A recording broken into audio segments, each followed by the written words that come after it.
Good morning, beautiful people. It is Thursday, the 27th of March. Welcome to TDA, the day after, your favourite news platform and the home of popular culture as defined by the culture. As always, hosted by the best in the business. Introductions, guys. They call me E-Man, the pro-black activist, TDA producer and news analyst, melanin jam-packed. And I am your boy, 6 foot plus of pure temptation, big marks from the east side of the bridge. Just us two today. It is indeed. You that are working extra too hard. I saw a late night in the community. You that had a good show? Yeah. It was a great show. It was good, man. It was missing a little bit of misogynoir. Just a tad bit, you know, just... Is that what it was missing? That's what I thought. I don't know. Who was supposed to provide that? I don't know. You're the one picking the roster. You got to think about these things. Who normally provides it? E-Man. I don't get invited to community orders. I figured it's because you don't want me derailing the conversations. Like that's the time when people really get into their bag. You get what I'm saying? Yeah, that's not why. Hmm? That's not why. The thing is, you are increasingly becoming more sought after and requested, and I know that I have a limited window of your time for the rest of your life, right? So I need to make sure I, put it where it's really, really, really, really, really needed. Okay. Just that. And I have to respect that. So there's no way I'm inviting you to anything outside of... The community don't need me. They handled that. They handled that. Yeah. I don't know if there was any space for misogyny anyway, so... No. I don't know who would have squeezed that in. Just a little bit of toxicity. Yeah, but that's a bit different. Oh, yeah. True. God damn it. All right, roll call. As you'll see, the beautiful MVP is not here. She is getting ready to jet off to Nigeria. Ding. I had to get a little jingle for that, little fella. Who've we got in the chat? We got Davina, good morning, T and TT and Maggie and Energy. Antonia Hansen, Natty, Catherine, 9 Ether, Teddy Tibbs, Bex, G7, Dr. Armani, Chijoke, Ephraim Mackworth, Izzy Bambino, Mother Booth, Mercy Prestige, Abimi, Timmy, Christy, and that's it so far. That is in the chat. How much did you catch yesterday, man? I saw you were dropping quote unquote gems in the Discord yesterday. What were you doing with the media that you putting up, and then the following commentary? What was that? What was that all about? Oh, you know what? I thought you were talking about community service, No. Oh, in the Discord. Yeah, basically, I was just following up the conversation that we had yesterday about Islam and that's pretty much it. But it did start with a clip that I wanted to produce from the Most Honourable Elijah Muhammad, basically saying, I'm not a prophet, I'm a messenger. And that's basically where it started from. Because obviously I said this on the show, innit, to Badu, that there is a difference, and at least to me there's a difference. And Elijah Muhammad made that clear, that I am one and I'm not the other. You know what I mean? So yeah, that's basically where it started. Okay. Ain't messenger like a code word for like prophet? Yeah, I think a lot of people kind of use them interchangeably, but I was basically saying, like, to me, and I gave the example to somebody in the Discord that you might go home and cook every now and again, but as that's not your primary function, you wouldn't call yourself a chef. You know what I'm saying? Or the cook of the house. You know what I'm saying? You can you can do it, but that's not your main thing. You know what I mean? Like Elijah Muhammad made it clear that the time or the age of prophecy is done. I'm not a prophet, but I am here to deliver a message. You know what I'm saying? And his message was unique for black people in America. I know people don't like to hear it, and this is what I was trying to say yesterday to our young brother Badu. Big up Badu, man. Is that as much as we say Islam is for the whole world, it didn't have the effect that the Muslim world would have loved in America. you know what I'm saying, for black people. It didn't. Black people needed a specific type of medicine, and it was that prescription that came from the Nation of Islam. And without it, it wouldn't have done nothing. Why do I know that? Because Islam tried various forms to go to the shores of North America, but it just didn't work. So yeah, that's basically where it started, Brent. Okay. Mm-hmm. That's cool, man.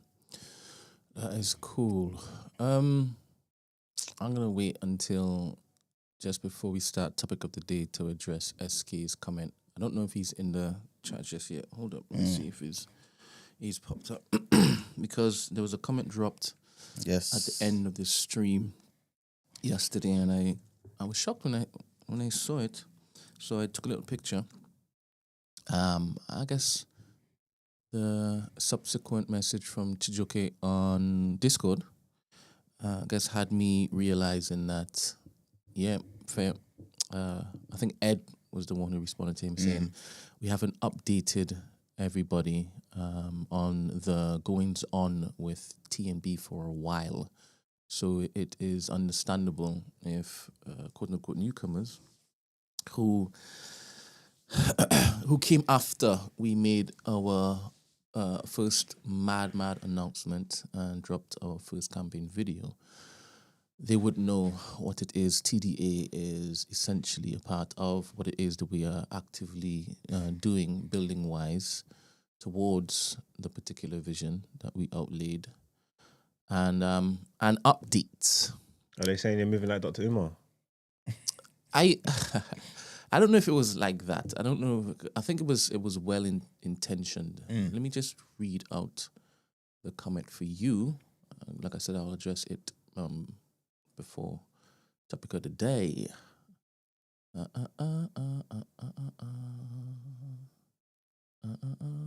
are these stupid pictures I'm taking of myself? SK says, if only the TDA community put this energy into building something great. So I kind of saw that or received that in two parts. Ain't that what we're doing? Community mentioned also. I don't think it's just us he's speaking to. It's also... But the community is part of what we're doing now. Yeah. I know. And I was telling the man, I think that SK is somebody who sent a message to our Instagram DMs. And what was in that message is going to be a topic of the day. I think it's very, very valuable information that he's shared. And again, I think he's well-intentioned. And that's why it is, I think it's incumbent on me to address this message in the show a little bit further in. I want a bit more people to come in. But anywho, my eyes are going to be closed for the entire show. Yes. Sometimes I'll do that to look at you. Why are you tired? Yeah, and the lights are blinding. They're hitting my eyes. Oh, you got sinus problems? Sinus? Oh. See what I'm saying? Because that's a perfect example. Sometimes, you see that somebody or something or group of people have a particular ailment and we use a general cure. We need a specific medicine, you know what I'm saying, to speak to the people.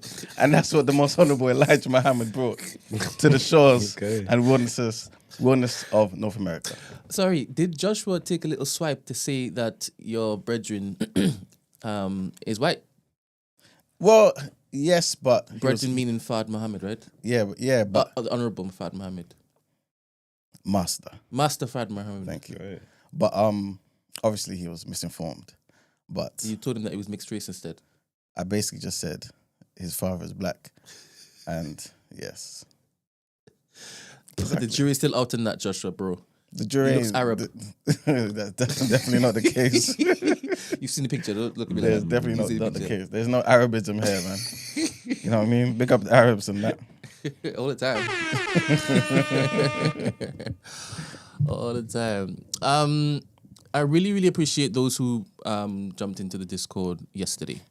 The regulars and also the newcomers. I am definitely going to try and get chat with Nat in. I've been threatening to invite her onto TDA for a little while.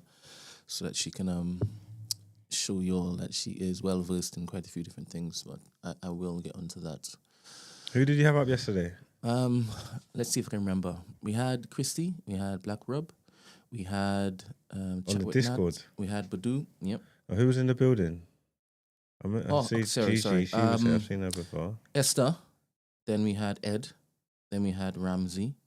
Then we had Gigi. Then we had Dr. Ron. Oh, was Ed in the Palace top? Dr. Mani. Yes. In the flat cap? Yeah, you've seen him before. Have I? Yeah, he's been to every single one of our Ned events. Well, Yeah, but he ain't usually got that hat on. They look different. The hat changes everything. I think I can still spot you in a crowd with your hat on or off. You ain't never seen me in a flat cap. Flat cap. Oh, it changes completely. What's a flat cap, Emmanuel? Is that one of them Peaky Blinders hats? Almost. And who was Donny with the hat up? Dr. Ron. Okay, yeah, 2 doctors on. Two doctors. You was cooking. How did you receive Dr. Ron? Huh? Everybody who tuned in yesterday, how did you receive Dr. Ron? What is your verdict? Please share some statements in the chat. I want to read them out. He seemed like a he seemed like a pleasant guy. You get me? Speaks well. Sounds like he knows his stuff. Sounds like he does good work in the community. Very, very good work. Very, very good work. Hands-on work. He works with people like the younger you. I heard he said he works with gang members and things. Goes right to the source, man. And I heard him say that masculinity is not a good trait for men or something. I don't think he said that. Strength. He said strength is not good or something. It wasn't that exactly. Sure, I remember I heard Black Rob. Yeah, he picked up on that. Picked He's up like, on wait that. a minute. And then I think He cleared it up. I think Adele said that. Nah, he didn't exactly say that. And then Black Rob was like, "You're not gonna gaslight me." And then he rewinded it. He's like, "Yep, I found it." He did say that. So, then he jumped on and he asked him to. Is that what you said? And he just clarified it. And I guess Black Rob was he was satisfied with his response. Yeah, I caught some of that. Yeah. That's cool. Strength is important. Most definitely. No weakness. Do you agree, Mario? Hey, it's necessary, man. But this is why I wasn't there yesterday.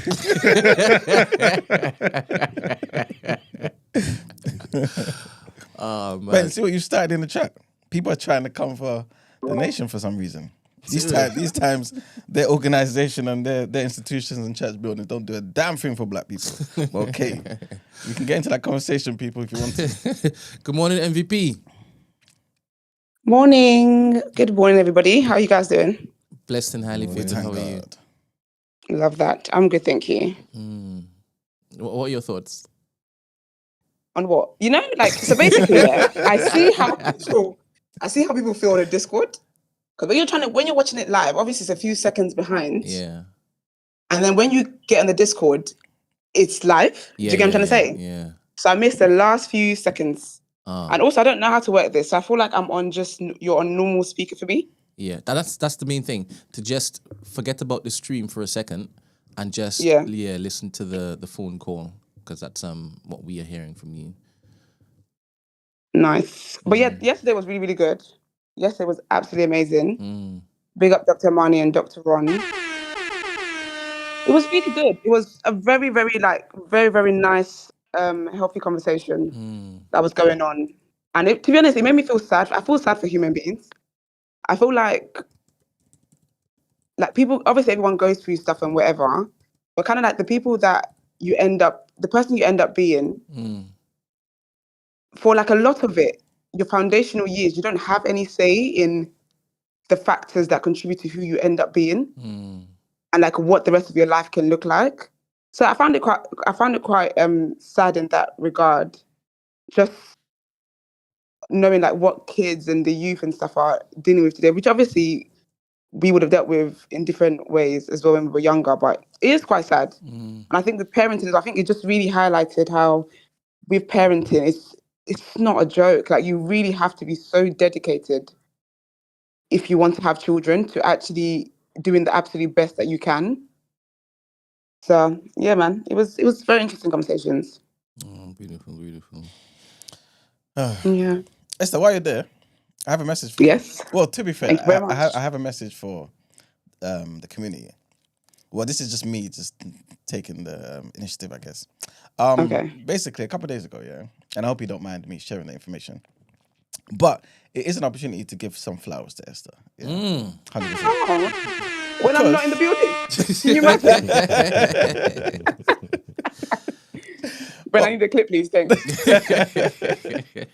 But basically, yeah, I got a message from one of our esteemed listeners. It's been day one, and she basically said, she basically asked about Esther, you know, when she's leaving, that sort of stuff, yeah. And I was like, okay, I'm not too sure, but you know, because obviously as a Nigerian, you have to give Okay. roundabout dates. Thank you very not much. the exact date, right? So, she said, oh, because So this is the because, yeah. So it's essentially what happened was, she's a Bible believing Christian as well. Hallelujah. Big up the Bible believing Christians, you know what I'm saying? Amen. And she basically said she had a vision that God was saying to her, reach out to Esther, yeah, and ask for, I guess, some prayers for this new job that I'm trying to get, basically, yeah? Because I guess she knows that the continual and effective prayer of a righteous person availeth much. Yeah, I'm saying? All right, then. But then she thought, you know what, I'm not too sure because, you know, basically a bit of pride got there. But she said, you know what, no, break down the pride, push through, let me reach out. So she reaches out to Esther, and of course, the warm-hearted Esther obliged, prayed, and was not just prayed, followed up, did all sorts of stuff, made sure that her sister in Christ was all good. Needless to say, the prayer was effective, and the job was Hallelujah. was got, right? Amen. You need prayer warriors, man. That's what I'm saying. You know what I'm saying? And then basically, I believe, basically, you know, talking every now and again. But then she wanted to say thank you to Esther, innit? But time was kind of going. And you know, after a while, you feel like, oh man, it's too long to kind of say thank you after something that's happened a long time ago. Then she heard Esther talking about the mini eggs, innit? On the show and all that sort of stuff. She thought, you know what? Sorry, but not just the mini eggs. The inflation of the damn mini eggs. The damn inflation, right? And she thought, you know, this is a perfect opportunity. So the Holy Spirit moved her to buy a gift for Esther. And if you don't mind, Marcus, can you show it on the screen? So basically, there we go. Oh, that is so thoughtful. There's two of those bars. Is one of them for me? No. You sure? Because there's two. Do you know what it is? I expect them. Check the expiry date on this product. I'm only gone for a month, so I expect to see them mini eggs, every single one of them, upon my arrival. Thank you very much. We will try our best. They're good until And tell me the thought that 2026. counts. It's not just the thought; it's the actual chocolate. In my chocolate cup, too. But yeah, man. So yeah, she just wanted to say That's thank really you. Man. kind. Big up the babes. I'm gonna message her anyway, but that is really, really thoughtful, and that's really, really sweet. And that is literally my love language. So thank you so much. You're welcome. Yes. You're welcome. I wanted to ask you guys, yeah, it's just a bit of a side note, yeah, complete different subject. You guys get on well with your neighbours? Yeah. So All right. I think it's imperative. Okay. Well, you can only try if you got horrible people next door to you, then it's a bit messed up. But Okay. Because I'm not too sure if you guys heard about the situation with Joe Budden. You heard about it? we was walking around naked. Yeah. And they're basically accusing him of doing it on purpose. Because you know apparently he's got a sleepwalking condition. That's what I'm hearing. Do you believe that? So the podcast guy, Yeah, Joe Budden. he just walks around naked. You didn't see that he had the Bald court and case because naked. he was trying to buzz his neighbours, trying to press his neighbour's doorbell, standing outside the yard, butt naked. I think they caught him on the ring bell, maybe. Mm-hmm. I guess he's got sleep. Fair enough. Fair. Sleep psychosis or something. Sleep something. That's crazy. But yeah, like he was just having a back and forth with his neighbours. He said that I think she's Russian and he's Turkish, and he just let the mic drop there and then picked it up again to continue his story. And he was like, it's a back and forth. They don't like the fact that I bring certain people to the house or whatever to record or do certain things. And they had a bit of a, I don't know, it was a bit worse, I guess, on a particular day. Next day now, or I should say in the night, this guy is completely naked, yeah, and walks outside of their house, like Margaret said, knocking on their door or something. And well, they say, obviously, he had his genitals in his hand, and he weren't just holding them, right? So this is what they say. And she's like, oh, this is like he was trying to do certain things, and it was traumatic for me and my daughter. And he's like, but your daughter wasn't there. You showed the clip from the ring cam to your daughter. I didn't traumatize your daughter. You know what I'm saying? Plus, you guys know that I have this condition, and it just so happened that the next day, it kind of triggered itself. So I just basically wanted to ask you guys, are there certain crazy things that you would do to antagonize your neighbor in a war? If it's beef, yeah, why not? What about them people that beef over gardens and that, and your trees hanging over in my garden and all these kind of things? I ain't got a garden, so I can't really relate. But yeah, I think all's fair in love and war. If you don't like your neighbours and you want to antagonize them, maybe because obviously maybe you could be trying to get them to move. That's true. That is true. So you could do things like let rodents loose in their yard or something. It's diabolical, man. Don't you think it makes sense?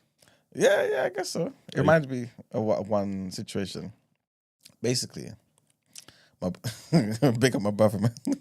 he's a no nonsense guy as well. Like Which very, one? Which one? The middle. And basically, I had a situation with our neighbor, innit? I don't even know what the situation was, but I just noticed that obviously these times we're living at home, innit? I just noticed that one of like a t-shirt and a vest of mine has got paint on it. I'm thinking, why the hell has my t-shirt and vest got paint on it? Obviously, these times it was hanging outside, innit? You wash it, you hang your clothes. He's going to a situation with the neighbor, and he's picked up a can of paint and allegedly thrown it at the neighbor, innit? And that's where the paint has come out of the thingy and gone on my clothes. Down the line, that's when he's explained to me what happened, innit? But yeah, that was just a quick and what did he say? War that he nipped in the bud. Why did it start? What? Why did it start? I don't even remember, to be fair. All I remember is that my clothes was ruined, and there was no situation after that. That's it. Out of your brothers, your middle brother reminds me of your father the most. Yeah, they don't have no patience, man. But yeah, man. Letting rodents out. Why did you go with that verse? Have you done it before? No, I never had any problems with any of my neighbours before. I might have a call with them, or we just don't speak, kind of thing. Like I'm very much like unbothered by stuff. Like if I don't know people, how are you gonna bother me? Like, kind of thing. You can't. It's kind of hard. You know what I'm saying? So, but I think it's cool to know people in your surroundings. Like it's community, innit? You don't have to be like best of friends or anything like that, but highs and buys, mornings. I've always been in like blocks and shit. Like you see people going to work and coming home in the morning every day and stuff like that. You see people, like people's kids and stuff and whatnot. I think it's cool to just have that in it. People that I feel like you just isolate. Like you live somewhere and you just don't even know or talk to anyone. It seems a bit. Because God forbid anything happened to you one day, no one ain't even gonna care to check on you or to help you in your time of need or whatever. That's a bit fucked up. So the thing is, the majority of your neighbors, maybe all of your neighbors, I don't know the percentage, they may not know that they're living next to somebody who is capable of the stuff that you've actually lived through because of the level of your civility. So that doesn't matter though. They don't need to know. No, I didn't say that to bring up your past or whatnot. That's not what I was doing. In fact, what I was gonna go with is I went to New York once and I remember seeing somebody that kind of looked like he was part of the mafia, obviously from stereotypes in my head. And he had just gotten out of his car to go to the grocery store and go back, and he was just being a normal human being. Do you understand? Normal civilian. But his entire world could be killing people. Do you understand? That's true. And I would never know that until done something now to bring him out. Ah, okay. So. Do you understand? So it's wonderful that all of your neighbors look at you and just see the civilian marks. That's who I am. You just take me for who I am, innit? True indeed, man. This is it's wonderful, man. And that's why you just don't go around bothering people. Like, you never know who's Yeah, the mass true. murderer. You know, you never know It's true, man. who's the stalker. You never know. Some people got crazy eyes. Some people you could tell there's trouble in there. Really. I think so. Mm. I think so. There's some people. I met some. What's his name? Addison.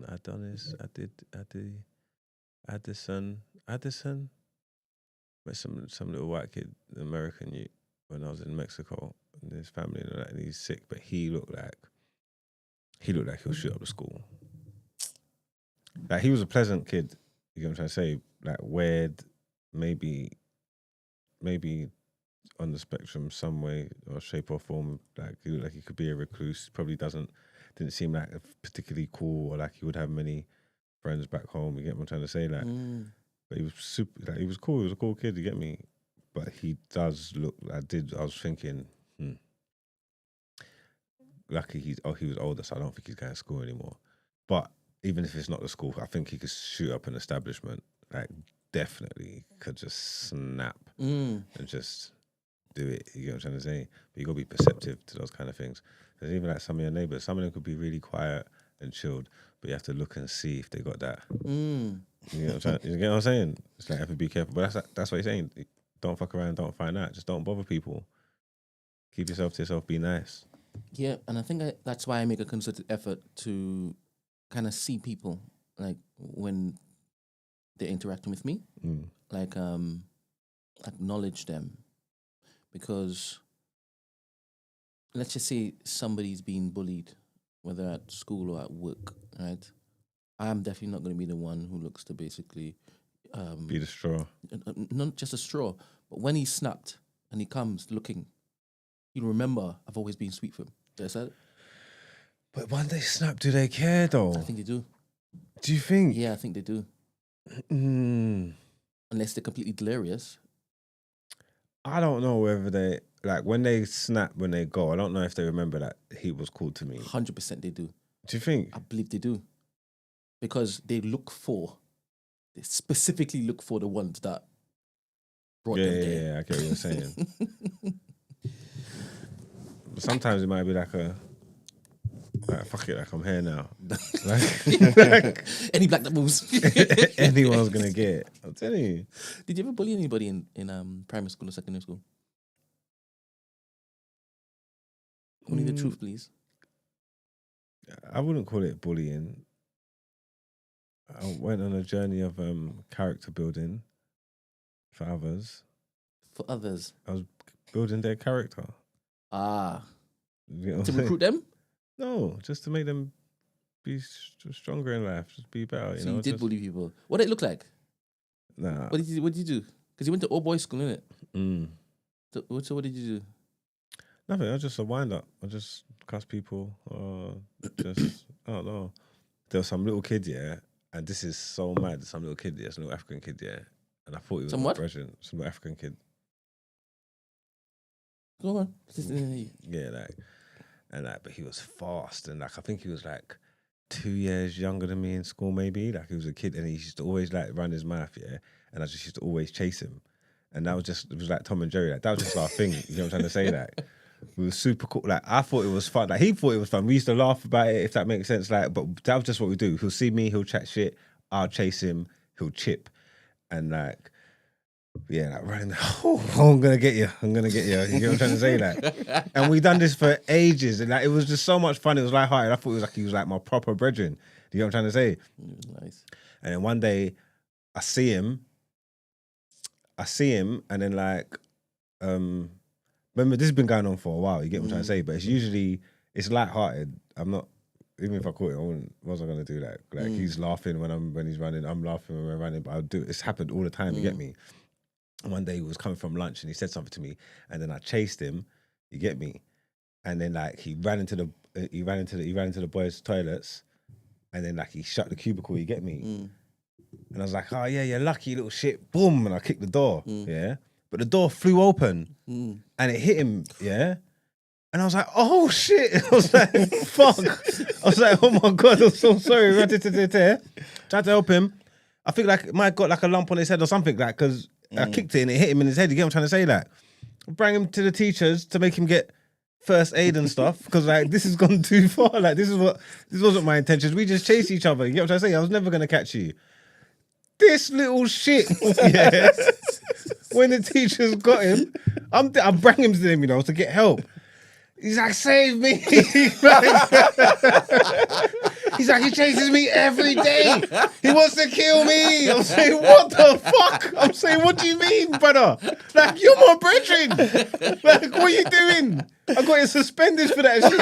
I'm like, oh my God, you snake. What the hell are you doing?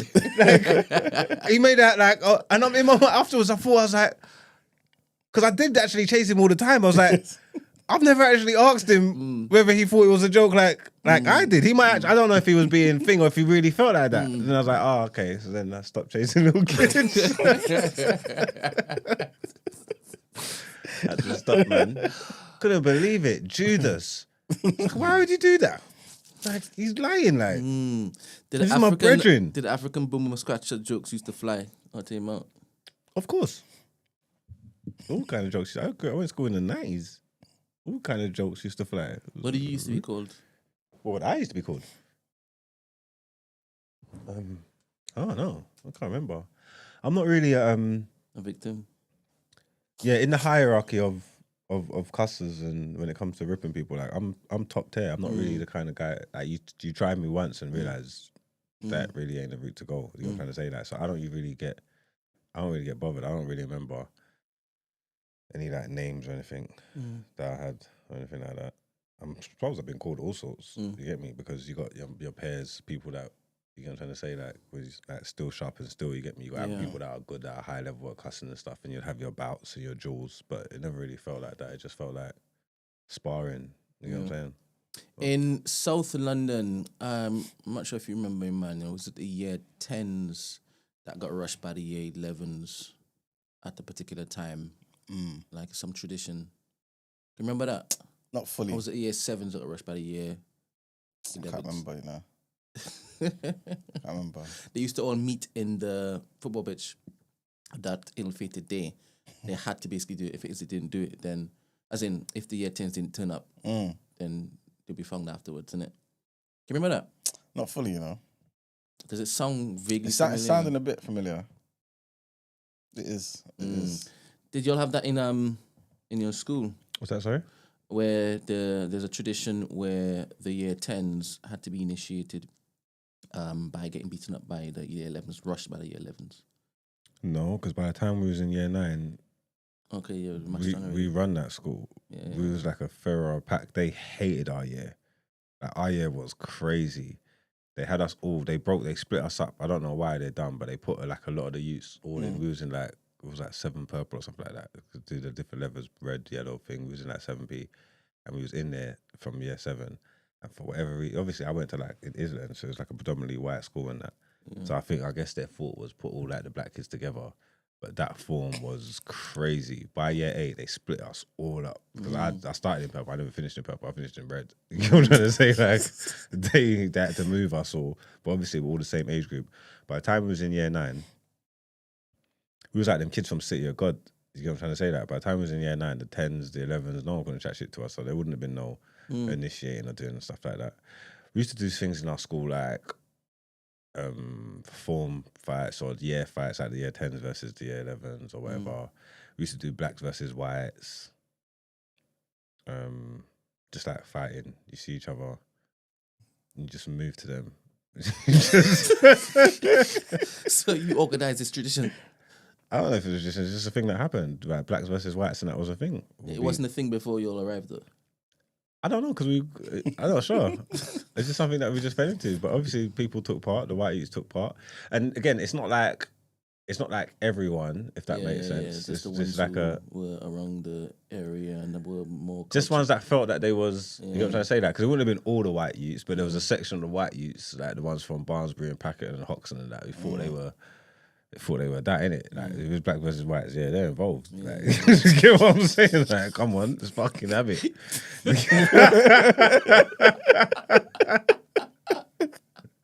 And they was on smoke as well. They caught you. So they got the upper hand sometimes. It's not that bad, but it's like you're not together all the time. At lunchtime, everybody comes together. But when you go to your classes, you split up in it. You break up into forms. So there might be like I could think of a class where I've got the upper hand in that class, but then there's another class I got to go to geography or something, and I walk in there, and I might be the only one of my lot in there, and there's like 4 of them in there. You know what I'm saying? And after the class, they're not going to let me slide because we ain't going to let them slide. Like, you know what I'm trying to say? There's nothing crazy. There would be like, we'll just rush each other, punch each other up. No punching above the head, like no face punching, just like body blows and granddads and shit and all that kind of shit. But just let them know what a granddad is, please. Well, you knee someone in the fire and make their leg go dead, like really hard, like boom, and then you just limping and shit. You get me? Like granddads are horrible. You ever experienced that? No. You never had a granddad before? No. I think we call it granddad because after we start limping, walking like an old man, innit? Yeah, so you just hold someone, you just knee them right in the fire, in the muscle bit, hard as you can. Boom! The leg goes dead, hurts. So yeah, that kind of stuff. But that was all fun. That was cool. Character building. Remember Shukumzi? Shukumzi? Sorry. That's right. Yeah. Remember him? Yeah. Briefly, I can't visualize his face. He was though. a Peckham. What's he called? It Peckham boy. Peckham mute. He's from Peckham. Yeah, I can't remember. Your memories from that time is gone. You put it. Do you know what it is like with certain things? Replace If with NOI stuff. It's basically when I see it, then it all comes back to me, innit? So yeah, I can't really visualize him. What year was he? He was in my year. Okay. Sound familiar though? Yeah, I definitely know the name, 100%, but I can't visualize him. Cherry Orchard. Yes, it's coming back to me. What's Cherry Orchard? Oh, give me one clue. All right. It was a location. Yes. After school, people would go to Cherry Orchard. That's You where come out of school. Yeah. Turn left. Yeah. And then go. Yeah. And left again. Then to left fight. again. Yeah. And sometimes if you heard, if some of the teachers heard that there was going to be a fight, they would then, present themselves there at Cherry Orchard after school. Imagine. You know. Well, I'm not even gonna say it. In fact, I can say it because they'll remain nameless, innit? But one of my guys ended up going there, innit? Yeah. He got into a situation. Funny. It goes back to what you were saying earlier. Yeah. He didn't know the guy could box. Then I didn't even know he was there. And then obviously I've seen him the next day, and a couple girls told me, "Yo, do you hear what happened to?" And I'm like, "What do you mean? What happened? He said, "Yeah, remember?" Basically, obviously my guy's black in it, right? And the other guy is the white guy. Yeah. I think it was in your year. Yeah. Anyway, they got into something probably in the playground over football or something. He's like, "Yeah, meet me after school," sort of thing. Cool. So he's actually gone, thinking obviously, you know what I mean, he would do the job. He didn't do the job. Apparently, he got a couple 2 pieces and whatnot, and he had to retire. And then the next day is when the girls betrayed him and told me about it. So, yeah, man. I remember when how word used to pass around the forms and classes when some of the Peckham youths were coming down. Then some of the boys would kind of gather and look to. It was so interesting. We went to school in South East London, innit? Even though we lived in East London. So was that like obviously it was mixed, but it's like predominantly what, white? Well, our school? Yeah. No. What part of South East? Because I'm hearing like Blackheath. Blackheath. Oh, sorry, I just think like Eltham and that when you say South. No, that's further. Further. I was gonna say funny enough, but it's not funny. Stephen Lawrence went to our school, innit? So when you mentioned the Eltham thing, then yeah. But yeah, it's near. It's basically in between like Woolwich, Plumstead, and them sides, and Lewisham, innit? Yeah. Oh, that's black. Yeah. Okay. Yeah. Green Coats. I haven't went to Green Coats. Yeah. It's not too far from them, block. What's green coats? They just had green blazers and Bethnal Green, that's horrible, them green blazers. I couldn't go to school in them green blazers. That's crazy. What's the proper name of the school again? I can't remember. My cousin went to that school as well. What's it called? I don't know. I used to think I can't was so remember. cool. I used to get in trouble. So like after year 9, I stopped wearing my blazer. I never used to wear my blazer. I used to just wear my shirt with a hoodie and get in trouble for that. And then from like the whole year 11, I just used to wear a jeans jacket. Like grown flex, my shirt, my tie, and a jeans jacket. I used to get in so much trouble. I've never had a blazer the last 2 years of school. That was fun. Did they used to take your trainers? For what? Because you weren't allowed to wear trainers. Oh, then how I was patterned. If they've said you're not allowed to do it, I'm not coming in wearing it. Mr. Powell, a horrible head of the year, used to see you in trainers, and take 1 foot. And put it. And no, have it in his office and say you can get it back at the end of term. At the end of the thing. Term, you know. Yeah, no, he'd do terms. Yeah. You can get it back at the end of term. Yeah. And some kids used to have that. I'm not having that. My mum would come. You're not taking his trainers. Give me his fucking trainers. Like, what are you talking about? Just before she got saved and sanctified? Yeah. She's like, are you stupid? Give me the trainers. You can't take them. Like, I'll sort it out and discipline him. You know what you mean taking them trainers for the time? You know how much I pay for these goddamn trainers? Yeah. What the hell are you talking about? But he would go in his office, like Foot Locker. Wait a minute. Sorry. Do you see that as enabling the badness? It does a bit still. What? You got protection from come down. Yeah. And then Yeah, we can't just let the white man take your things. Wow. to be fair, Like, come on, man, you got to concentrate. You try to take my phone. She's like, are you stupid? I've got him this phone just in case anything happens so he can contact me. You can't take the phone. Like, obviously, you could discipline him, give him detention, whatever you got to do, but you can't take the phone. Like, you can confiscate the phone. Yeah. I'm paying line rental for. Yeah. You lost your mind. Give him his rascal phone. Yeah, I understand the reasoning. Huh? Yeah, I understand the reasoning. But this is you've brought the phone in after he's told you. No, you've used the phone after he's told you to basically not use the phone in class, right? And your mum's come behind, saying, "What are you doing? Run that back." Badness around the world. That's why me and my mum are like this. You know what I'm saying? Oh, man. Doing the right thing. Did you ever get pull up by your mother parents' evening or whatnot? My mum boxed me. All right, so there was sort of equilibrium. It wasn't just. You can't just do what you want. And like, even them times I get in trouble, I'm getting disciplined at home for it. Like in public, twice. she's saying what she's saying, but at home, she's dealing with me to make sure I don't do it again. You get me? It's not just a free for all. Like, oh yeah, you just do what you want and the rest of it there. Because one time they changed the head teacher, and then it was Miss Fortune, the history teacher. They made her the acting head teacher. She was head teacher, but she was a bitch. No one liked her. Like, she was rude. She told Pat, "Oh, you're just gonna grow up and work in a corner shop like the rest of your family and stuff like that." So once we've had a couple of racism allegations, we've even gone to the school board out of school like that. We don't deal with the racism thing. Once you're on our list, told you my year for year 9 was a problem for that school. Once she was on our list, it was over. Miss Fortune was on that list. We didn't like her, but then they empowered her to try and embolden her and give her the head teacher job, and she'd move like she was wicked. But it's like, shut up, man. You don't know. You're not even the head teacher, you idiot. Like, we're like, yeah, fronting. I know who you are. You're a history teacher. Like, stop the foolishness. You get me? So, I've had the parents' evening, whatever. And then she's pulled me out separately, come to with my mum to come and talk to her in the office, just about my behaviour. It's never my behaviour. It's my mouth usually, like, or the way I talk or whatever I'm doing. Boom, boom, boom, boom. And I'm trying to explain to my mum. Like, in the meeting when she's talking, I'm saying, "Mum, this woman's an idiot. like, she's not even the head teacher. Like, don't you get it? Like, she's here trying shit. She's a spank. Like, no one likes her." Oh man! She just boxed my face off. Imagine him providing inside commentary. What's that going on?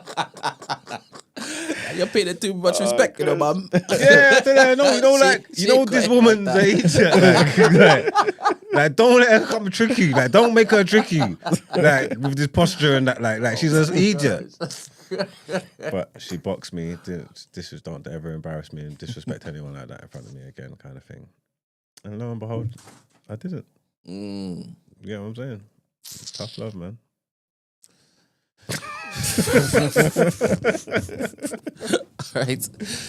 All right. Let's get to the headlines. 100%.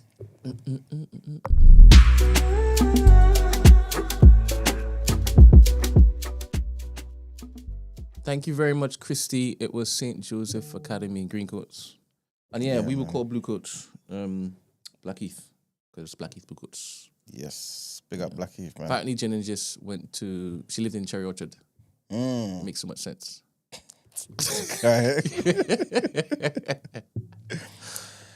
All right, people. So, first headline, Rachel Reeves is facing a backlash from Labour MPs after the government's own impact assessment revealed that benefit cuts will push 250,000 more people, including 50,000 children, into poverty.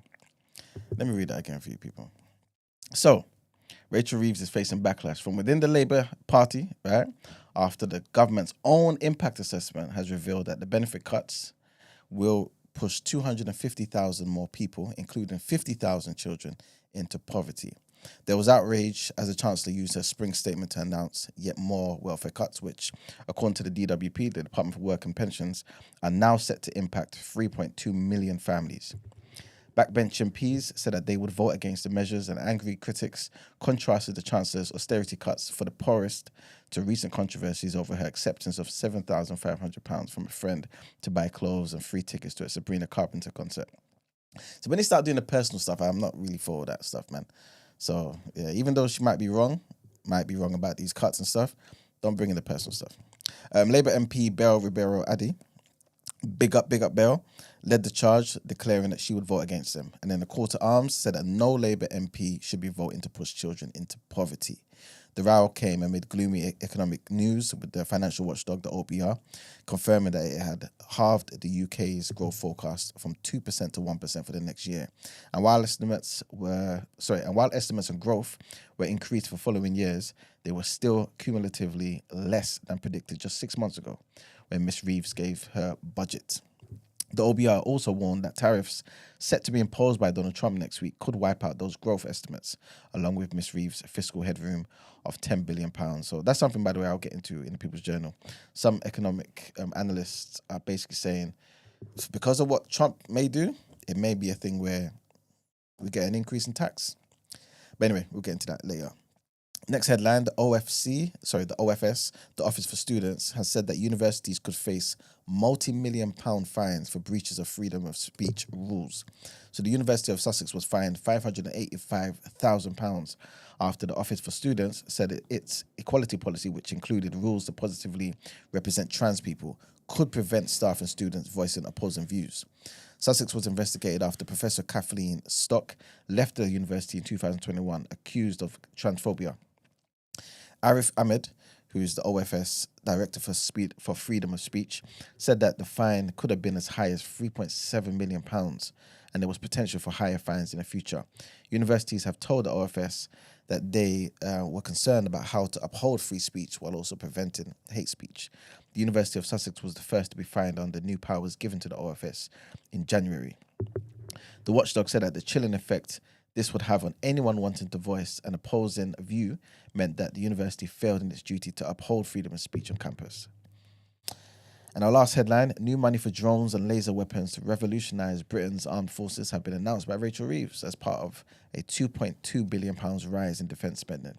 Vowing to turn the UK into a defence industrial superpower, the Chancellor used her spring statement to unveil plans aimed at boosting arms exports and reaching a target of spending 2.7% of GDP on the sector by 2027.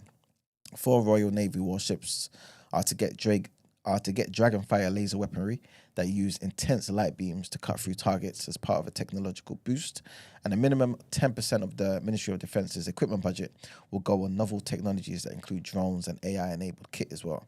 The boost comes as on top of the £6.4 billion that Keir Starmer had pledged back in February would go towards the defence budget by 2027. Do you feel like the government knows something's coming? Oh yeah, definitely. War's on the horizon. Guys, you know what I'm saying? If you got a second passport, for real, sort it out, man. Conscription. I'm telling you. But that's Stay woke. it. Mm-hmm. All right, let's get into the topic of the day.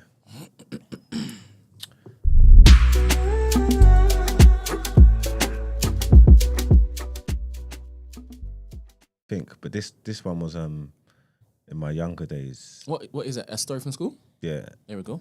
I was in primary school, probably about 8 or 9. I remember, yeah. Yep.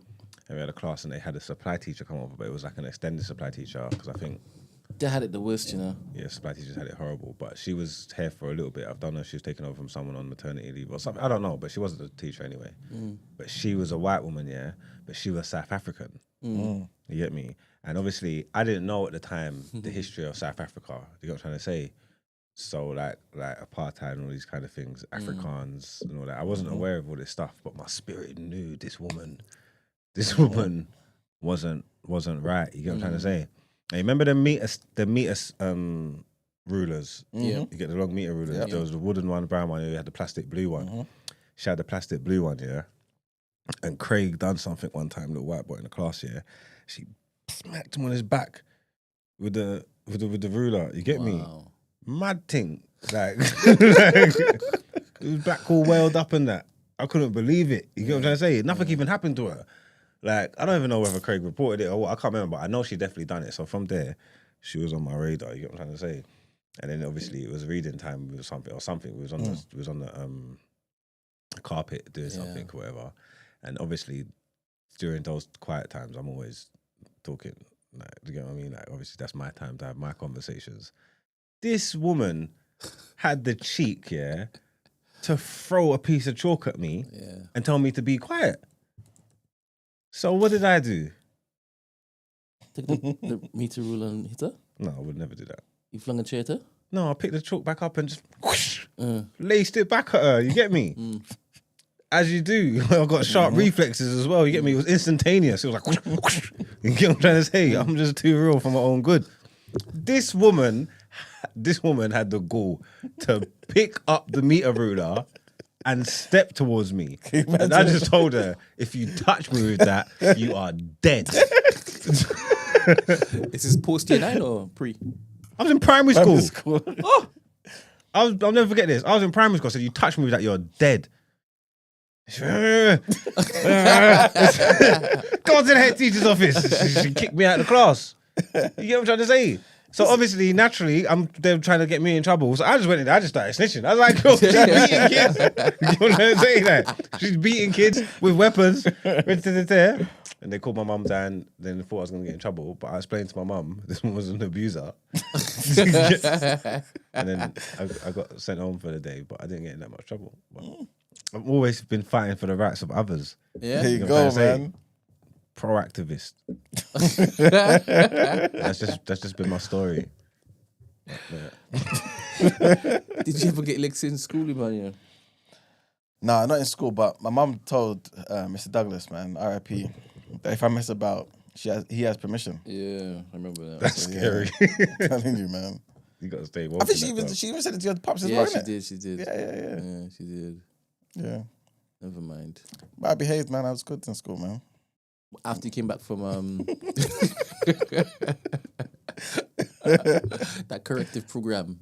God damn it. It's good. It's good for the youth, man. I was so shocked when it is like you told us, or your parents told us, I can't remember who told us that you won't come back to school for a while. Because you've been shipped. Hey. And the thing is, I don't even know if I ever saw or witnessed you being that bad for you now to qualify for that, you know? That's what I'm saying. Was it at home that you were misbehaving? It wasn't at school. It can't be at school. I don't think I was bad at school, but remember the estate. Yeah, You know but what I mean? I understand at home, but not school. Yeah, at school. I don't think I was that bad. I don't think I was bad No, you because weren't, I've man. always had a obey my elders sort of thing. So I wasn't bad in school. Yeah, it was more so after school and stuff. So, but yes, Pembury. Grew up in the trenches. Crazy. big up all of Hackney, man. You know what I'm saying? Yeah, especially Stafford Hill. Nah, man. No. They got the best bagel shop. All right. Sorry, before we start. A year and a bit ago, we, TDA, crew embarked on a journey. A journey that was, I guess, at the time, I don't know why I've started this way. I don't know why I've started this way. I'm not going to make this poetic. I don't need to make this poetic. I have pinned a video on our channel. You know, when it is you go to our channel and it shows you the first premiere video, like you can choose it to showcase something on your channel. Sometimes people choose like a trailer or whatnot, right? I've now pinned a video on that, and it's called #This Is Ours. #This Is Ours. And essentially it outlines what TDA is part of, which is the New Black Network, right? We are a Black British broadcast network. Let me not shout. A Black British broadcast network. We aim to create the first of its kind, especially in the podcast space. A media powerhouse, Black Britain. Our version of the BBC. And the only way we accomplish that is if it is that we build infrastructure. Physical infrastructure. Physical and digital infrastructure. And we embarked on that a year and a bit ago. I think it's a year and a bit. Is it 2 years or is it a year and a bit? When did we drop the video? A year and a bit? Yeah. Year and a bit. And I think we started the second campaign, which is the Coalition Founders campaign, where we get all of the Coalition Founders. The Coalition Founders are a group of thought leaders, pioneers, innovators in this particular space, media space of ours, to come together to be part of this particular mission. Now, they hold 20% equity of this thing of ours, which is TNB, the New Black.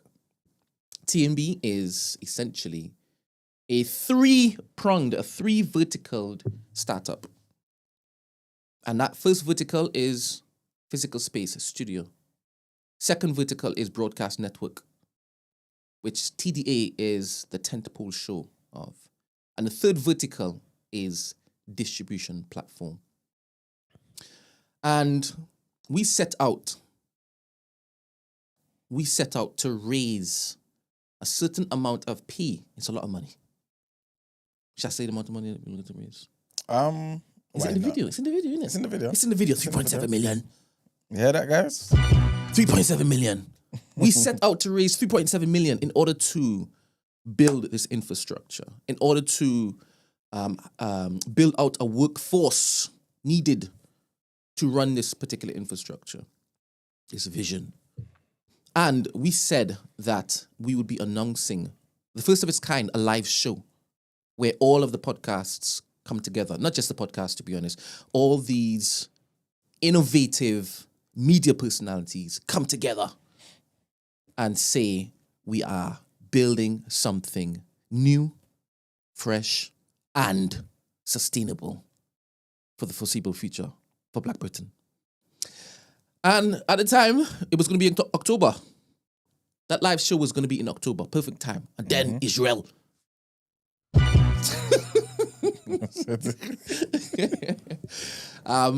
The reference to Israel is obviously the war. Yeah. That happened. And it set a few things back. Not only that, we had issues with the event organizer that we were doing the live show with. Who was the event organizer, Emmanuel? We don't need to go into some of the details. Well, if you follow the news, this particular event organizer has recently popped down. They're under investigation. You could join the dots if it is that you are In the know. Yeah. Anyway, so we were on, obviously, the look on the search for a new capable event organizer, and that particular journey took its several turns. Again, I'm going to give a testimony at the end of our announcement. Not today, when it is we announce what I've been teasing for a little while, right? I'm going to give a testimony. It is bloody long. It is long. We have been through a lot. And we haven't regretted any aspect of it because we're building this stuff for you guys. We have not regretted any of it. Anyway, back to my statement. We have secured a new event company, and they're the best now. They're better than what we had before, but that will come in the announcement that we are going to be making. That's one aspect of the announcement. That announcement is going to be heavy laden. We got hella stuff to basically share with you all, and some of you all, I've kind of briefed. Some of you all, I've told the researchers are in the know. I've told those who are near and dear to the TNB and TDA family, people like Christy, people like Ed, Ramsey, you know the steez. Oh, Dr. Amani, you know the steez. Some of you all already know, right? Some of you all are even involved in what is to come. Everything is going to be so exciting for you, the TDA community, right? Anyway. On that note, the TDA community, SK's message in that chat read, and I'll repeat it. So basically yesterday, SK left a message just at the end of the chat end of the stream when it is that we locked off, and I saw it a bit late. If I had seen it before we locked it off, I would have addressed it. SK said, if only the TDA community put this energy into building something great.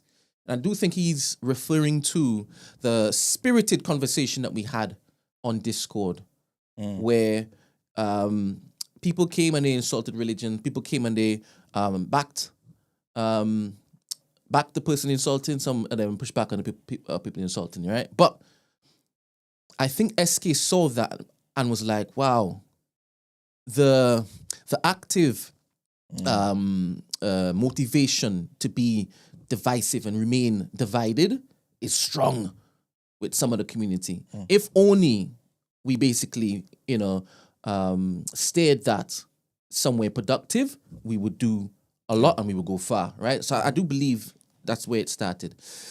And again, I referenced at the beginning of the show, I think that SK is the same person who sent in an Instagram DM with some very productive steer for a topic of the day, which we will bring to the fore a bit later. Maybe not this week, maybe next week. I don't know when Miles going to decide. If you don't mind. Yep. SK's in the chat. Ooh! He has indeed made an attempt to clarify. So if you don't mind, Brent, can you put it on the screen? Cool, I will. Oh, let me see. Is it the latest comment he's made or is it previous to this? Okay. Just did it.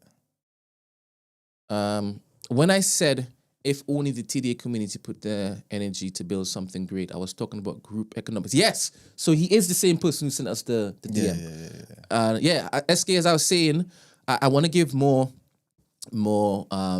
context to why you typed this, because I made the connection that you are the same person who sent the Instagram DM. And when we do the topic of the day, I will bring it back up again. I won't have your name be sullied in the manner in which it is. I assumed, or others may have assumed, Anywho, where was I? Where was I? Pick it back up, man. Huh? So pick it up. Where was I? Help me. Before I got to SK, where was I?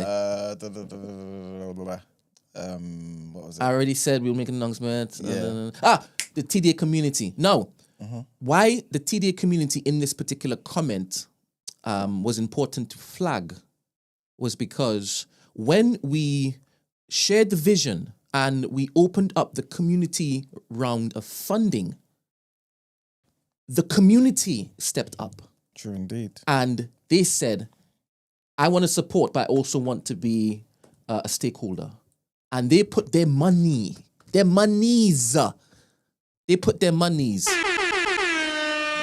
where their mouth, their minds, their support were. And they turned up.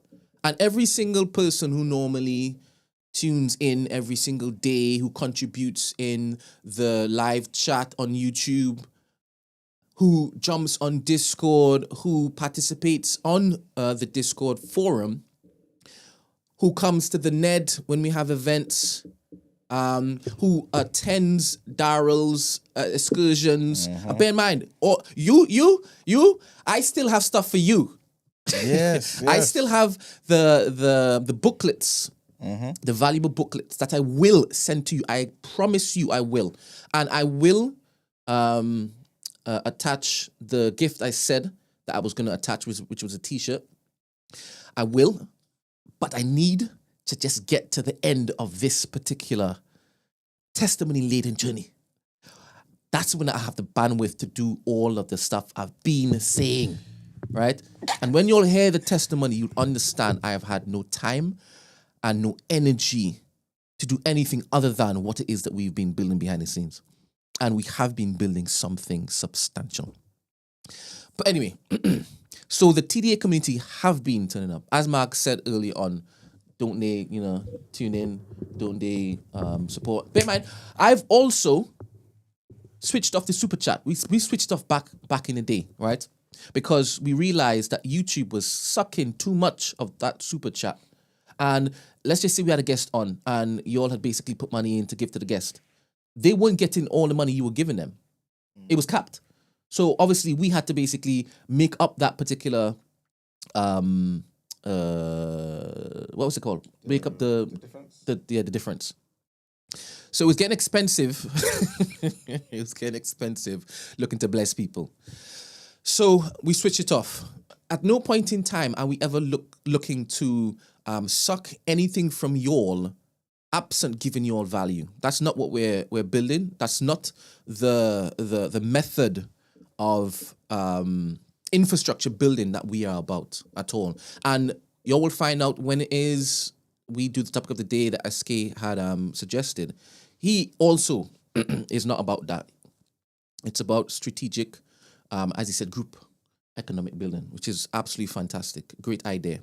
But anyway, that's just a brief update. That full-on update is going to come very soon. It was supposed to come last month, but when you hear my testimony, you would understand why it didn't come last month. But believe me, when it drops, it would be worth the while. As God is my witness, it will be worth the while. But anyway, that is it. Anything else to add to that, Iman? No, I think you touched on all the necessary points for now, man. It's going to be an exciting announcement, put it that way. Amen and amen. Yeah, man, and everything that comes from it will be beautiful. Amen and yeah, amen. man, everyone Diabolically beautiful. You know what I'm saying? Oh, come you know on. what I'm saying? Yeah, it's just the beginning. This is it, man. All right. But yeah, I guess we should get into the topic of the day. So, I believe Demi was in the chat earlier, and he said, "I'm interested to know, like, why we're talking about this. Not in terms of like it being a bad thing, but what led to this. Basically, this topic of the day, what inspired it, and it came from yesterday's discussion. While we're having a spirited discussion that hopefully was edifying the entire community, our good brother Joshua, who I believe is in the Discord, he basically made the comment that. And I'm going to give him the opportunity to explain himself, of course, and clarify certain things. But it kind of implied that white supremacy doesn't exist. You know what I'm saying? Like, he kind of was saying, what is white supremacy? Like, who is this individuals who basically have this grand agenda that is keeping black folk back? You know what I'm saying? Is this real? Are we making excuses, essentially, right? Or at least, well, I'm adding that part on. And so that's basically where it came from. And so I want us to get into it, man. Lovely. Before I jump into it, just saw this question. That's not the question. I don't know why I put that up. Here we go. Is there going to be a second round? I'm assuming you mean round of funding. Yes, there is. Bear in mind, you can still buy equity currently. Just go to that video I referenced at the beginning of my little monologue. Click it. And you would find the information on how to basically still buy equity. That's still going on. Oh, let me give them a little precursor to what I'm going to be dropping on Sunday, right? Now, I mentioned the Coalition Founders Group and the importance of that particular group of people. Alongside me working diligently behind the scenes, it also includes continuing to basically bring people in of note to be part of this thing that we're building. If we have all of the Infinity Stones, that means we can basically click our fingers. There's no stopping anything we want to do. The thought will just manifest into the action. I'm not saying that we're going to remove all the white people from this earth. That's not what I'm saying. I'm just saying that anything that we decide to think of and then click our fingers, it will happen. So, Michael Ward used to be an advisor for TMB, right from the jump. He used to be an advisor. There are a few advisors there. He used to be an advisor, right? What have we patterned? What have we patterned? He is now part of the Coalition Founders Group. Come on. Come on. And you're going to see his letter video on Sunday. It was supposed to be last Sunday, but again, when I tell my testimony, I didn't even have time to basically cut it up. So this Sunday, God willing, you're going to see his video pop up. And again, I can't stress enough, each of the people who have put their name forwards to step up and take action and do something. For example, you've seen how busy Mags is. You've seen what it is that he is building. But every single opportunity for Mags to basically further put his money where his mouth is, his feet where his mouth is, he just willingly does it. I can't stress enough, every single last one of them are equally as important as the next. Nobody is more important than the other person. So him jumping on, Michael, jumping on board, saying, I want to make sure I'm part of the announcement for the live show, right? But don't make me look like no influencer. I hate no influencer. It is so important to have all of these particular faces represented in what it is that we're building. Because it's so selfless. He put his whole brand on the possible chopping board. Yeah. To say, nah, I believe in this far too much to say I want to sit out. I want to remain on the sidelines. Do you understand? That's massive. So, to the question, yes, there will be a second round. When it is that we make the announcement video, we're going to let everybody know that it's officially open again. Like I said, you can still buy shares now, but we will officially let everybody know because there'll be people seeing what we're doing for the first time when it is that we announce the live show, right? And the nature of us looking to announce it is going to be grand, right? But even on the day of the live show, the nature of things is we're going to have a live equity crowdfunding raise. So people are going to be, quote unquote, giving us money by buying equity on a particular site. I'm not going to tell you what site it is just yet. So at no point in time are we asking for a handout. We're saying this is all about ownership. Come and take a stake in this. Yeah. Do you understand? Anyway, that's to answer your question, Corporate Prince. If it is that you have any more questions, you can email, you can DM, you can reach out on Discord. Anywho. All right. So is our good brother Joshua in the chat, in the Discord? Yes, he is. All right. Let me give him the floor. Good morning, Joshua. Can you hear me? We can hear you. Nah. Does it sound well? Is my mic up enough? It's off. Yeah. Yeah, it's better. Thank you very much. Amazing, perfect. Hey, can I just say one thing? Yeah, I love what that announcement was legit. I'd love to offer any help that I can. I've been doing live streaming for like 9 years in like 40 countries, so I've got some experience. I'd love to just give what I can. 100% amazing. I'll take you up on that, by the way. Yeah, no, please do. Yeah. So yeah, I guess for the subject, it will be the best place to probably start is for you to frame what you mean, because that's my whole thing is it's such a nebulous term that if you're gonna come to me and say, well, white supremacy exists, yeah, in the form of a ghost, maybe, but in terms of an overarching idea and concept, it's not been proved well enough that we should spread it as an idea amongst our community, because at the same time it promotes the idea that white supremacy exists, it also sort of inflates the idea of black inferiority at the same time, which I don't think makes any sense. So if you frame what you mean or clarify exactly what you're saying when you use that term, that would be helpful. Okay. because especially because now nobody's here going to be saying it's semantics. This is the point. We need to understand what you mean. That's not a dig though, but I just don't. I really don't like that escape route that people take when they want you to understand how they feel. I don't care how you feel, respectfully. It's more about the semantics at this point, if respectfully. All right, beautiful. I think you're right in doing that because everyone has different ideas of what white supremacy is. And I think it's because it manifests itself in so many different ways. But overall, an umbrella to me, it's an umbrella term which speaks to an overall agenda, a system in place, right? That is for the overall betterment and furthering the agenda of whiteness.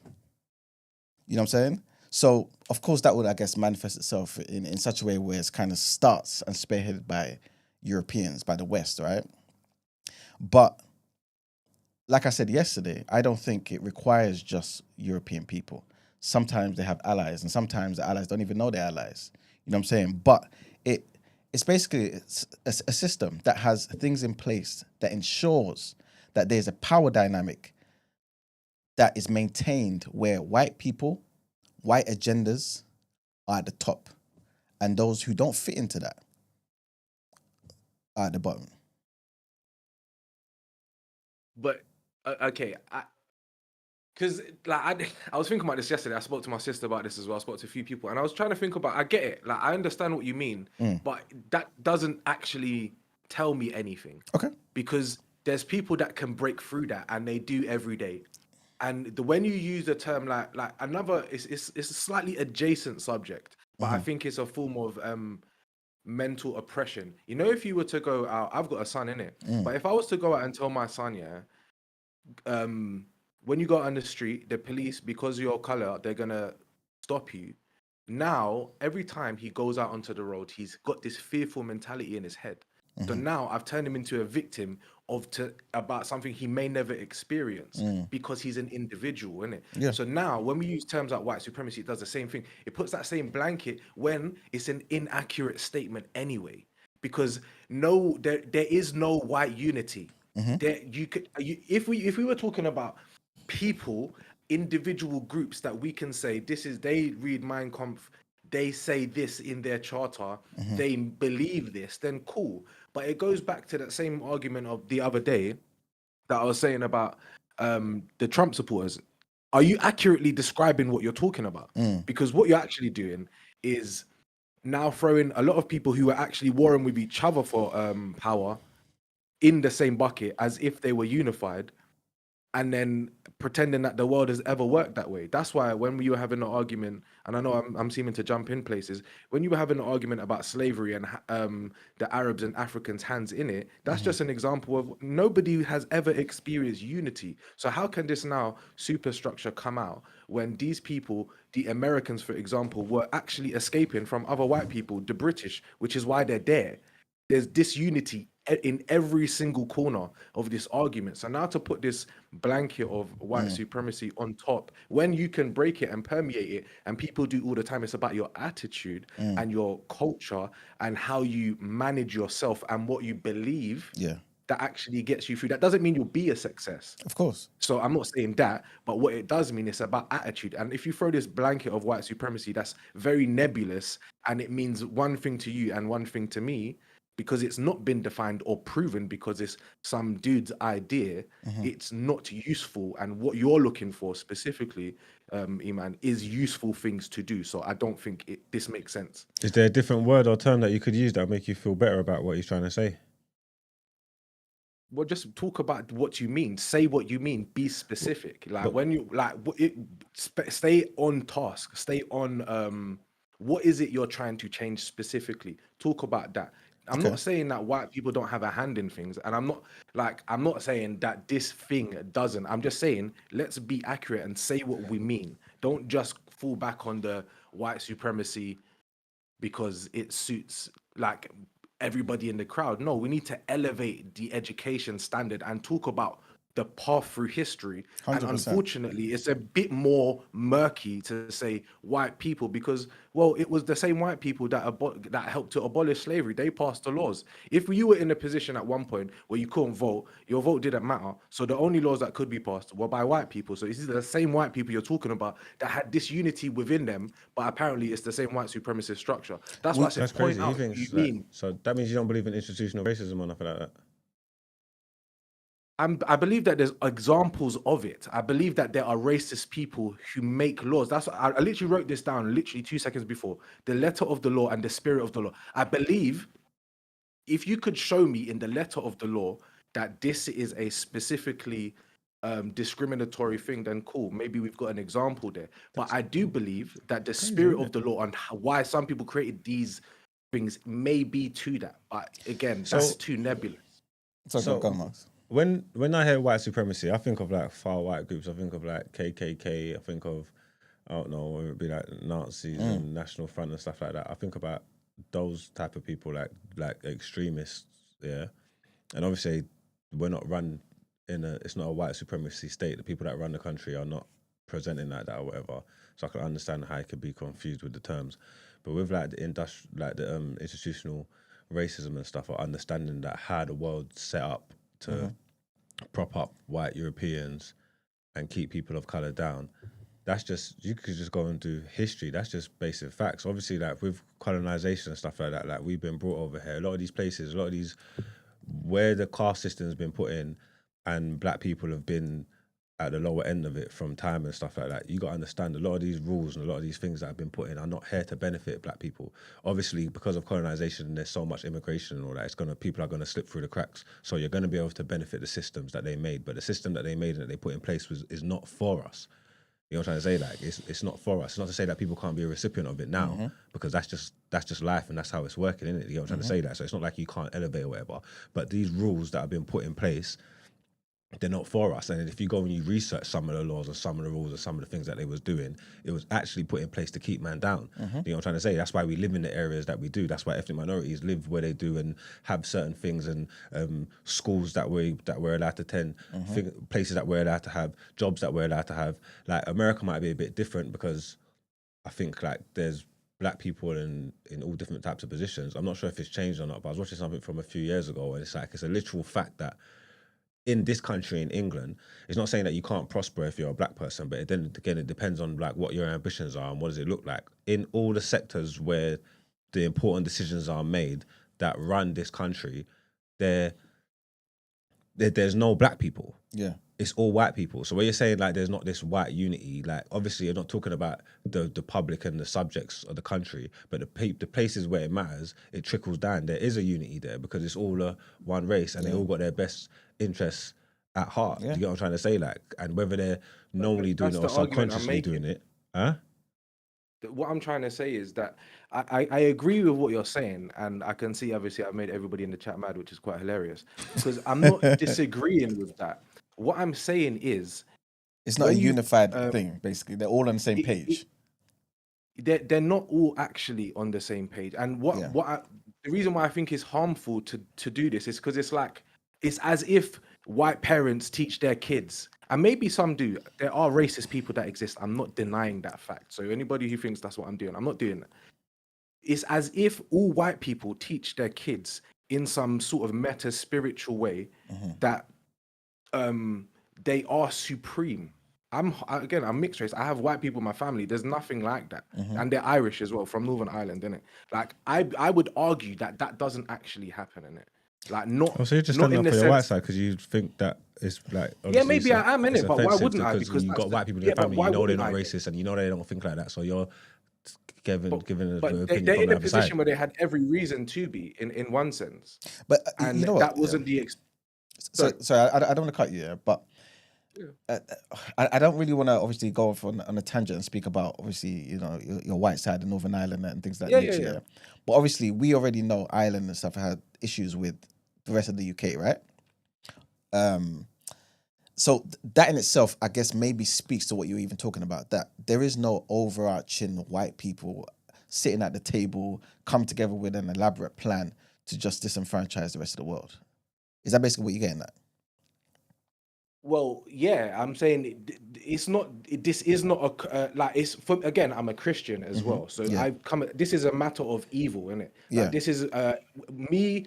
Everybody is the same, innit? We're all Yeah. on the same level. We're all made in the image of God, innit? So that's the real lens that I look at this through. So I don't really see the difference. So yes, things in my past would have informed that, but this is the lens that I'm looking at it through. So these things don't exist, but if we just pass it around between us, there's going to be some people that's going to be such a weight on their head that they're going to believe that they can't push through that because everything around them is designed to make them fall, and that isn't the reason. Okay, what's It this? is much more complex than that. I fully agree with you that certain things are more complex than we actually see. Otherwise, what is the point in having any type of hope, right? Obviously, I'm not too sure how long you've been listening to the show, but my whole thing is about self-determination, economic self-reliance. I believe in black people having to rely on themselves because personally, I don't think black people, African people have any friends, allies in the world. To go back though to what you were saying, and I should have written some notes. You said something along the lines of the UK and America being different and all that sort of stuff. Hence, then wanted to break free from them. Yeah. So now I know what you're talking about, but you have to remember prior to them wanting to break free, they came from the same place. So No doubt. yeah, right. They came from the same place. They would have had similar ideologies. You're Christian. You might know that of course, biblically, Israel would have come from, well, to be fair, it doesn't really explicitly say this in the Bible, but history tells us that Israel came from Canaan, right? In the Bible, you see a lot of conflict between the Israelites and the people of Canaan and things of that nature. But historically, we see that these people came from Canaan, right? And then they made, they told their story from their perspective as a way to make themselves very different from the people of Canaan. But if you go back and look at the history and look at the archaeological evidence, you see that the same God that the Israelites pray to, El, for example, Elohim, right, is a Canaanite deity. Right, so there are things that are shared. Why? Because they came from the same place. They respond to the same sort of stimuluses in their environment. I say all of that to say this: prior to America existing, they came from there. Yes, they had separate ideologies in some regard, hence wanting to go there. But it's only till the 1700s or so when they had the whole Monroe Doctrine, where they said, you know what, we are separated. We want independence. We are done. We're different from you. But even though they were separate, right? And this is just like European countries right now. The UK is beefing Ukraine. Sorry, the UK and Ukraine are beefing Russia. But they're all Europeans. So that may even go into your point. But overall, the overarching thing is there to disenfranchise the rest of the world. Why am I saying that? Because whilst they were splitting, they both devalued the lives of black people. Whilst they went to America, they still had the same worldview that you can go to a particular land, see indigenous people there and kill them and take what's theirs. They learned that from their family members. They learned that from the structure they came from. That was theirs, i.e. the UK. After that now, because you speak about it not being true that people came together and have some elaborate plan, I'll take you back to 1884/1885. What happened then? The Berlin Conference. This was a plan, literally a plan of the biggest nations in Europe coming together and saying, this is my part of Africa. Let's portion it out. Let's draw up lines, divvy it up, and take something. That is a plan of different tribes in Europe or different nations in Europe with different agendas because they have different things that they have to address. They have different citizens come together though, unifying under a particular banner, right? To disenfranchise, kill, rape, steal, pillage all of Africa. Every Nothing single, I'm denying. I 100% right? agree with Yeah, you. and all these things are true and fact, innit? That's why I love history so much. Because I just think it's just so important. Like you have to understand the history of the world to understand why we're in this position. You get what I'm trying to say? You're either not aware or you're being obtuse or you're disillusioned by something. Because these things. My point is that these these things happen though, and there was nobody denied that. Yeah, I know, but what I'm trying to say is, even if there's not like a band of merry men that are like, there's things that have been put in place that lead us to the positions that we're in now. Yeah.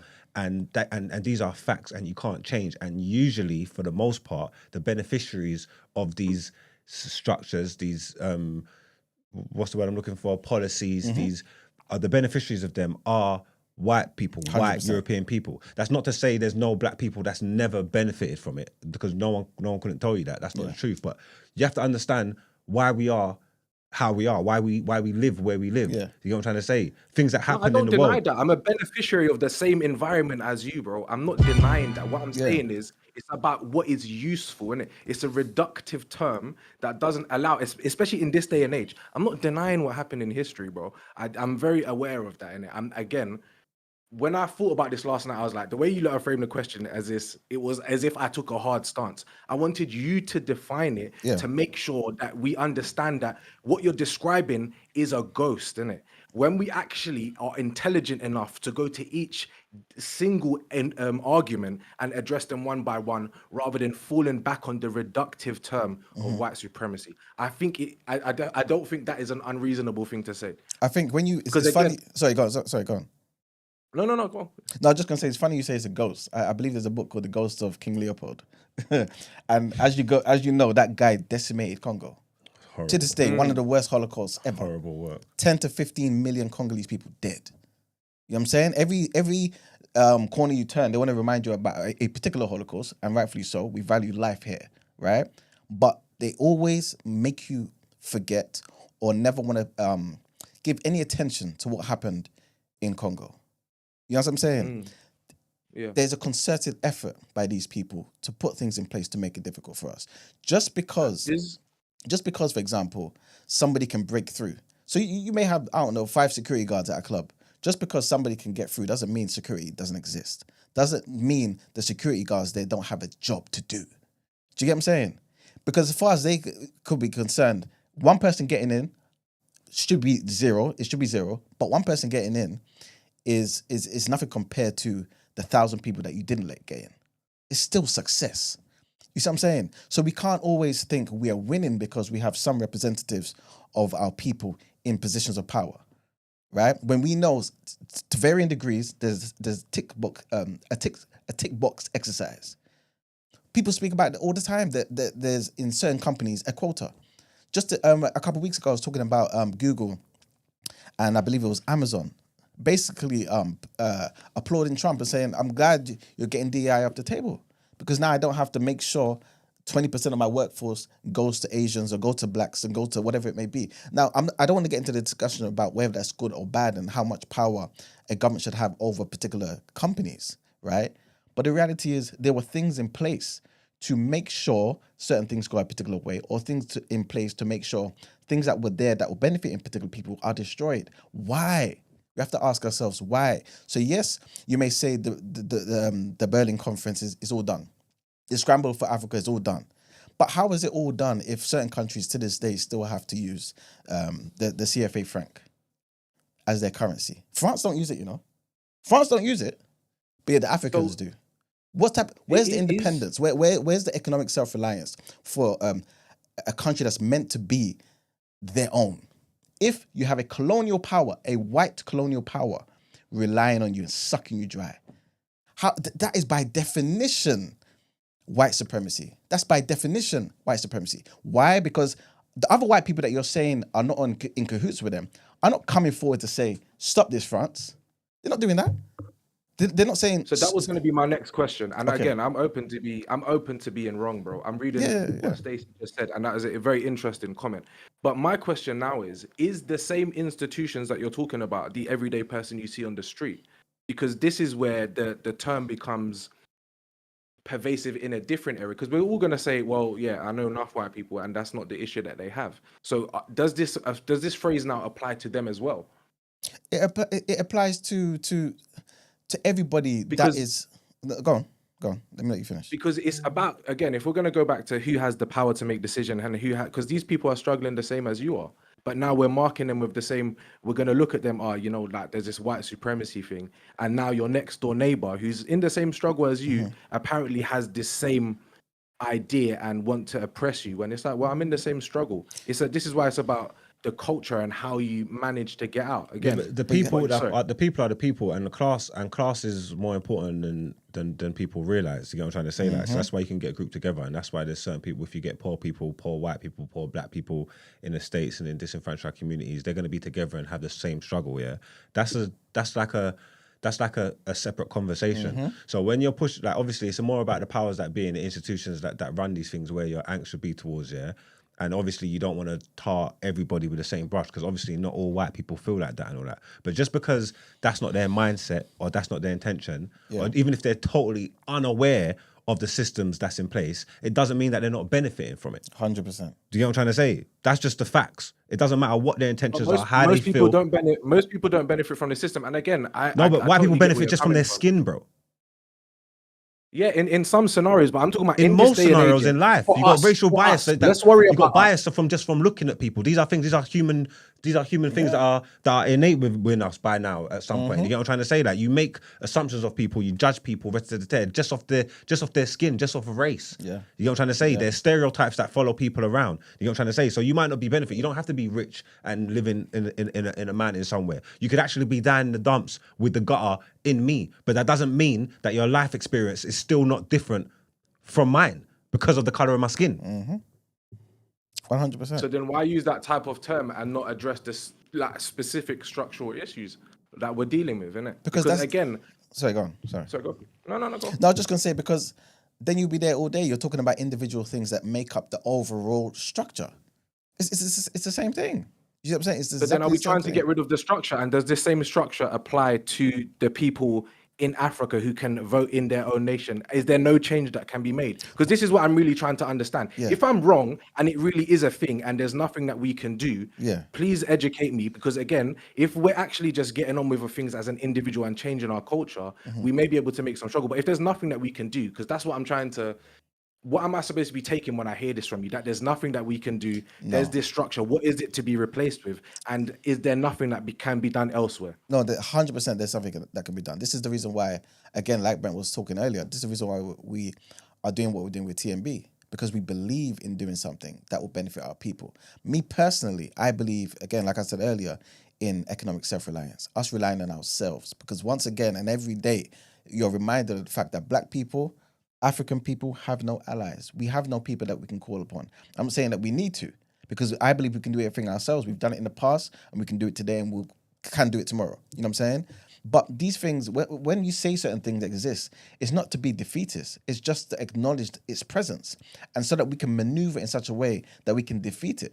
You know what I'm saying? So if you tell your son, like you said, about the reality of police brutality, you tell them that Black people are disproportionately in prisons. You tell them that Black people are disproportionately homeless, start university, don't finish. All of these things that's like replete throughout society. That's not to say when police talk to you in a particular way, just say, yes, massa.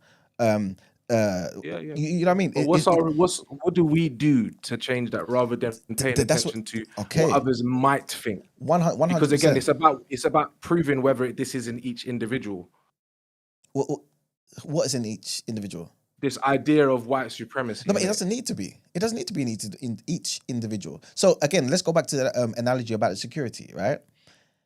I could be somebody who has a racist agenda. I could be a white man with a racist agenda who employs 4 white people and 1 Black man, for example.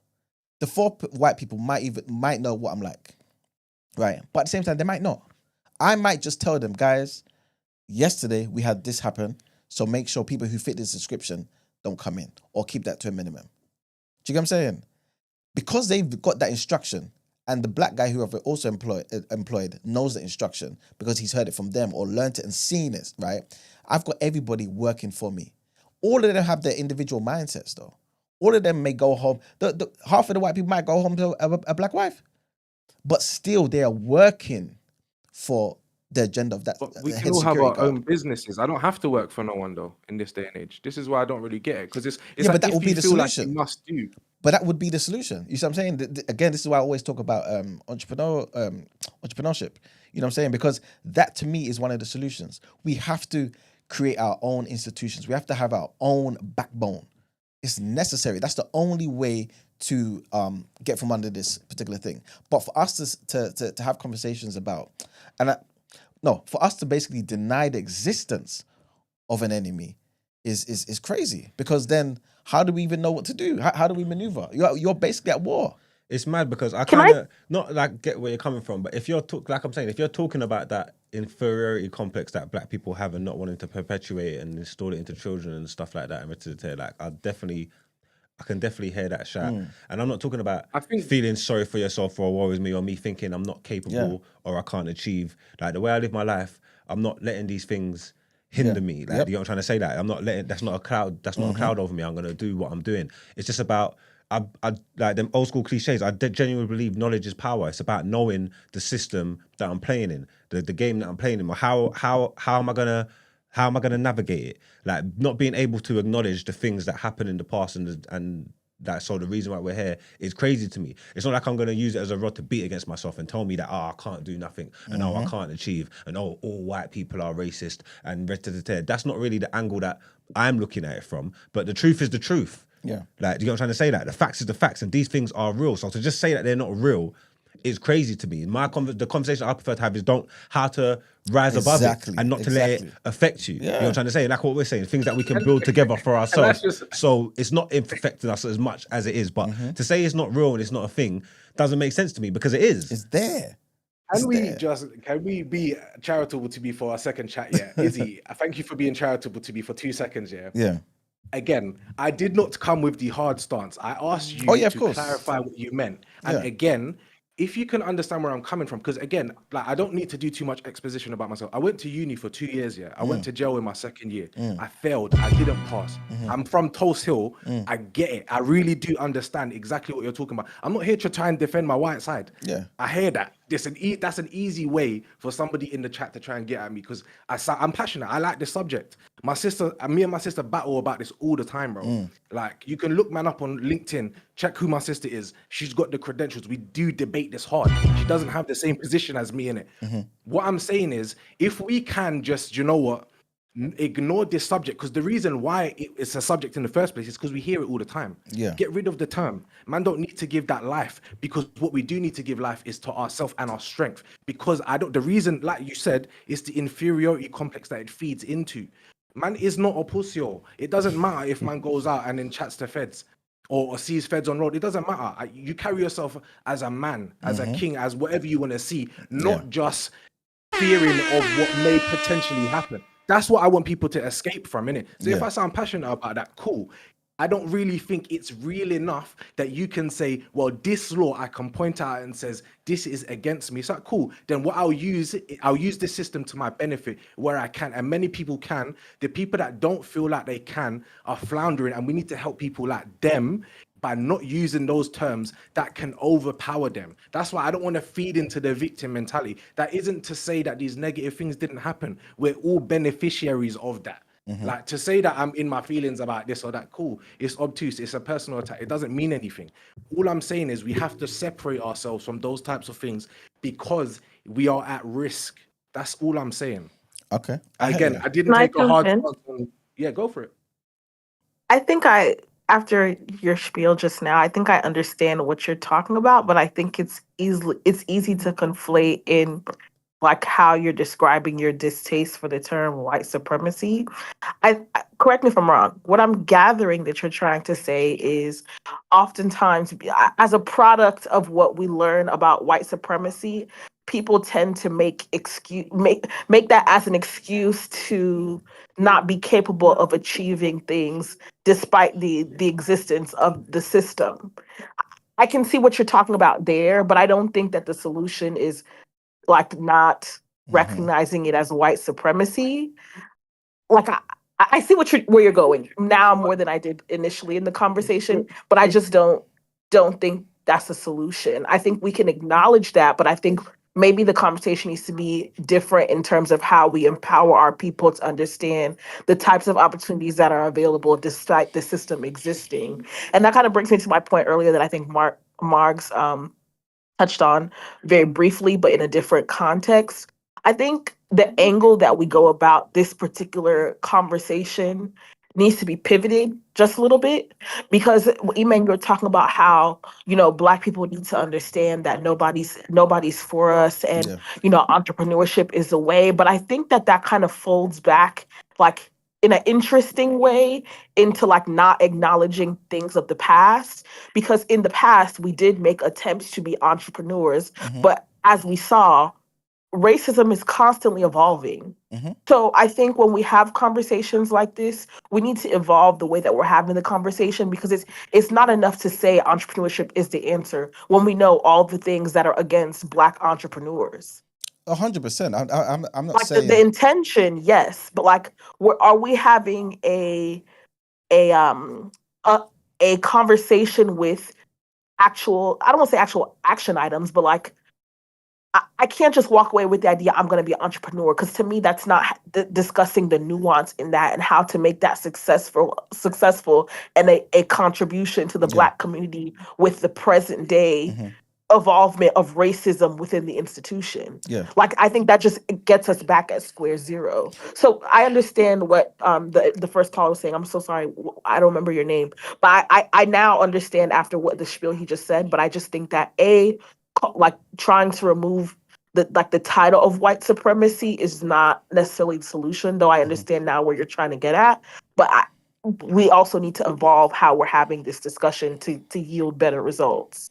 His name is But Joshua. that's why I think it's. But that's why I think the term being so nebulous and non-descriptive isn't helpful. That's kind of the point I'm getting at. If you want to get it, like you just said, get into it, then get into it. Don't use the nebulous white term as if everybody that you're talking to knows exactly what you mean when you say that. Sorry, can I jump in, please? Oh, good. Morning, Hello, Christy. good morning. Good morning, Christy. Morning. When you say we shouldn't use the term because, and we're not going deep into it because people may not understand. Who are the people that you're saying may not understand? The same type of people that you're trying to sort of outreach and sort of bring over to your side. It could be anyone. Could it not? Okay.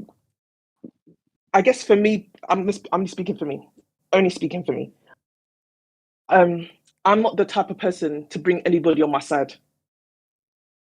Personally, that's cool. But if so you're trying, sorry, can I finish? So, as Eman and Margs eloquently stated, there are certain things in place already. Like again, you're saying we shouldn't use semantics, but it kind of is semantics because under the umbrella of white supremacy, it's like an offshoot. It's basically an overarching of racism. So we have institutional racism, we have systematic racism. Whether you want to call it institutional racism or you want to call it systematic racism, again, it's semantics. It works in various ways. The word is systemic. So sorry. Sorry. The word is systemic. It's often mispronounced. Sorry. No, but we use institutional racism here. But anyway, I digress. It's neither here nor there. The point I'm trying to make is, in certain institutions in the UK specifically, when it comes to the medical field, there is institutional racism. There's a reason why there's black maternal death is at a higher rate. There's a reason why there are certain percentages of doctors in higher positions who are not black, but in the higher positions, but the black nurses and all that are in the lower positions. There's a reason for that. There's a reason for that in terms of schools in the education system. There's a way that we're viewed coming in. There's a preconceived notion when we're coming in terms of the way black boys are treated, the way black girls are even treated. In the workforce, there are systems in place where they don't address. So again, there's certain people in higher ups that won't get to the higher ups. There's certain percentage of where you won't see me. I won't see me in those boardrooms. They can hire. There's a place where I'll be, but they won't be in those boardrooms. In HR statistics support that. So to say that, we shouldn't, not calling it white supremacy. Okay, that's fine. We don't call it white supremacy, and it's reductive. Where do we go from here? How do I address those issues? How do we make people aware of those issues? If we're saying it's a ghost. Yeah, just because it's not a ghost. Those things are happening in those institutions. In the criminal justice system, those things are happening. Joshua, that's a good point. Yeah, like if you can identify something, right? Surely you should put a name to it, right? How else are you able to attack it and have people understand what's at play if you can't name it, identify it, shame it, and do what's necessary to attack it? What the name for that was discrimination. But if it's something that affects those who are non-whites more, why not have a name that speaks to that?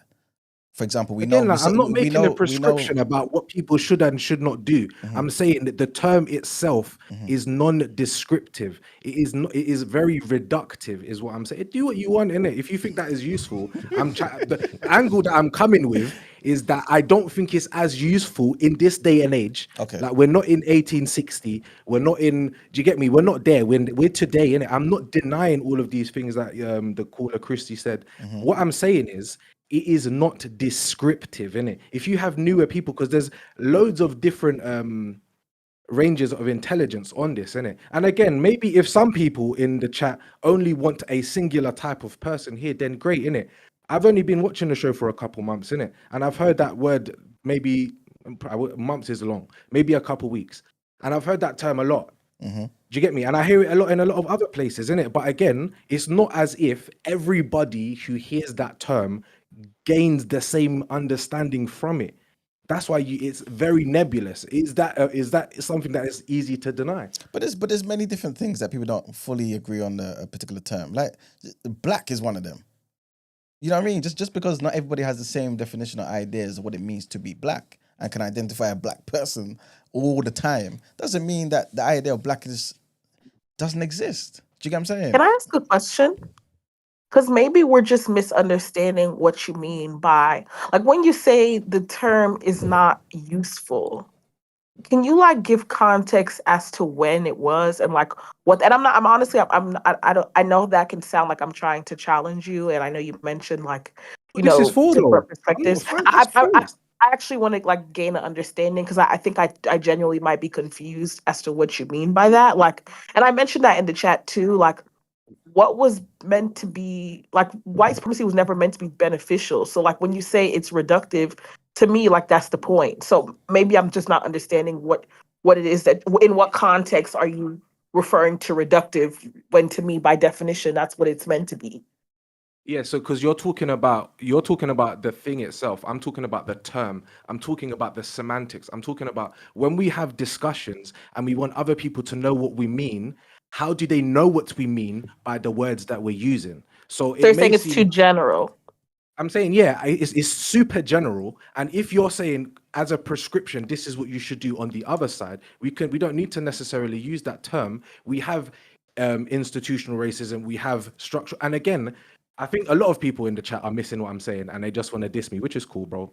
Follow me, DM me a disrespect, like direct, is fine.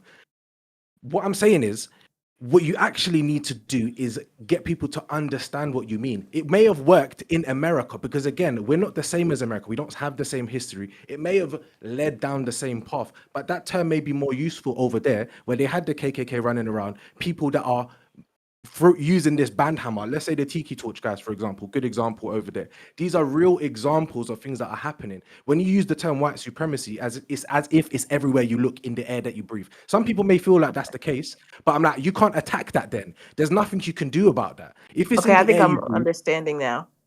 I think if I'm it's in the air understanding you breathe now. and everywhere you look, how do you battle that? There's I nothing to think I battle. understand what you're saying. And I don't think you're wrong. Now that you put it in that perspective, I think I understand what you're saying. You're saying that using the term white supremacist is way too general for how it presently shows up, where it back in the day, at least in America, when you had things like the KKK who were like, and actually like racism, like legal racism, like white supremacy was the more, there was less confusion about the term because it was in your face. Whereas now it's institutionalized and it's too general. So when we're referring to white supremacy generally, and even in this conversation, we gave multiple different examples of what white supremacy looks like. How are you then meant to combat it when you're speaking only using a general term, when you can instead just use the specifics that you're talking about and attack it from those specifics? Exactly. I don't understand what's Okay. unreasonable about that as well. I can see what you're And saying. Antonia's I think saying I'm in my feelings. It's like we're all passionate about this. Do you not want to understand more? Like on the other side, like what is that? I think you do have an aversion to the term white supremacy, but I Yep. do I understand. don't. I didn't choose I the do topic. I understand didn't what it choose is the that you're topic. talking about. White I've been asked supremacy to discuss this. is all encompassing, but I Yes. see it for the perspective of this conversation, as far as the point that you're trying to land.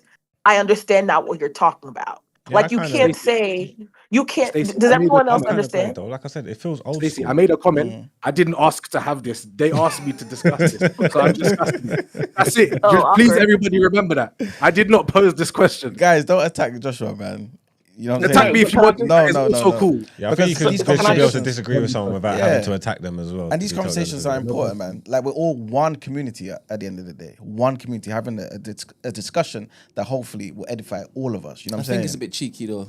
What? Joshua, I think you've been cheeky. I think if you came on and said you believe that white supremacy exists, but let's be focused on what exactly within white supremacy we're talking about, I don't think people would have Had an be issue, up in arms yeah, with that's it. true. The fact that Emmanuel I mean, even created this I topic honestly, in the I first think place I was thought about because this of what last you night. said and ran away with. No, I didn't run away. I had a meeting and I had to come back. I was literally cheeky had there. a I was meeting. cheeky there. Sorry.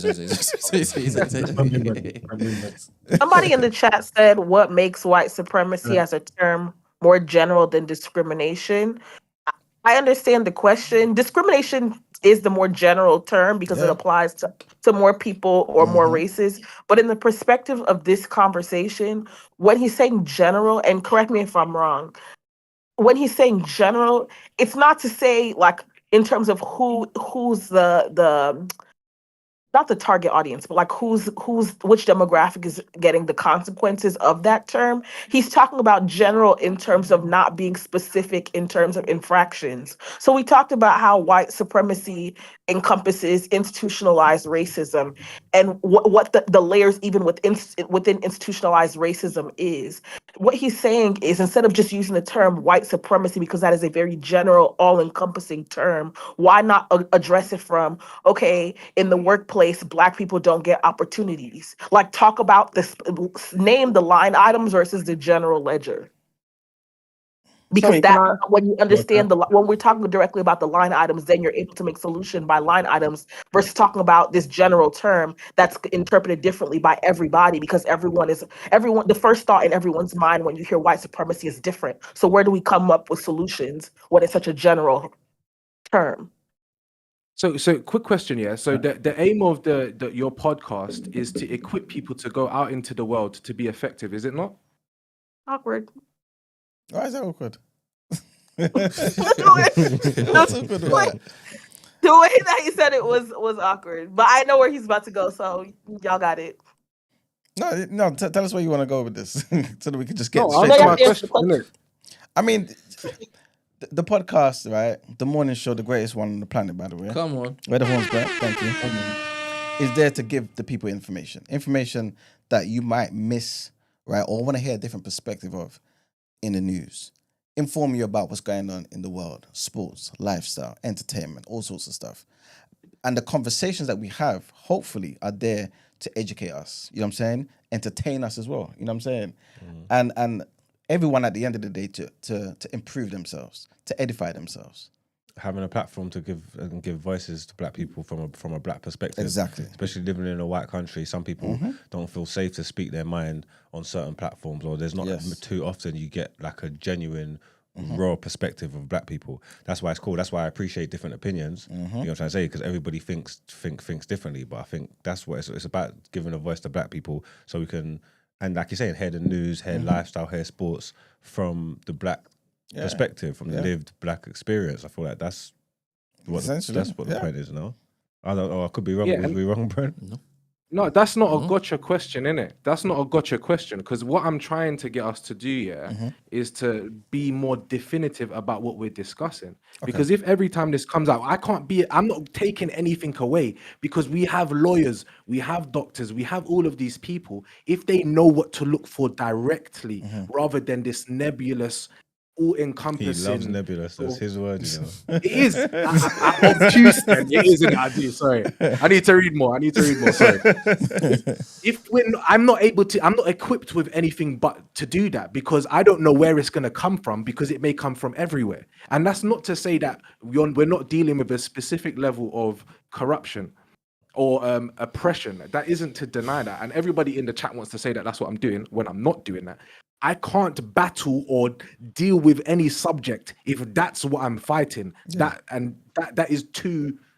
I hear you. It sounds like almost like you want to deal with the sickness and you work in the hospital. But some people outside the hospital are just talking about the fact they need to get to the hospital. And in that conversation, they'll just say, I'm ill. My leg's hurting. No, but some people are talking about that fact that hospitals exist. That's what they're doing.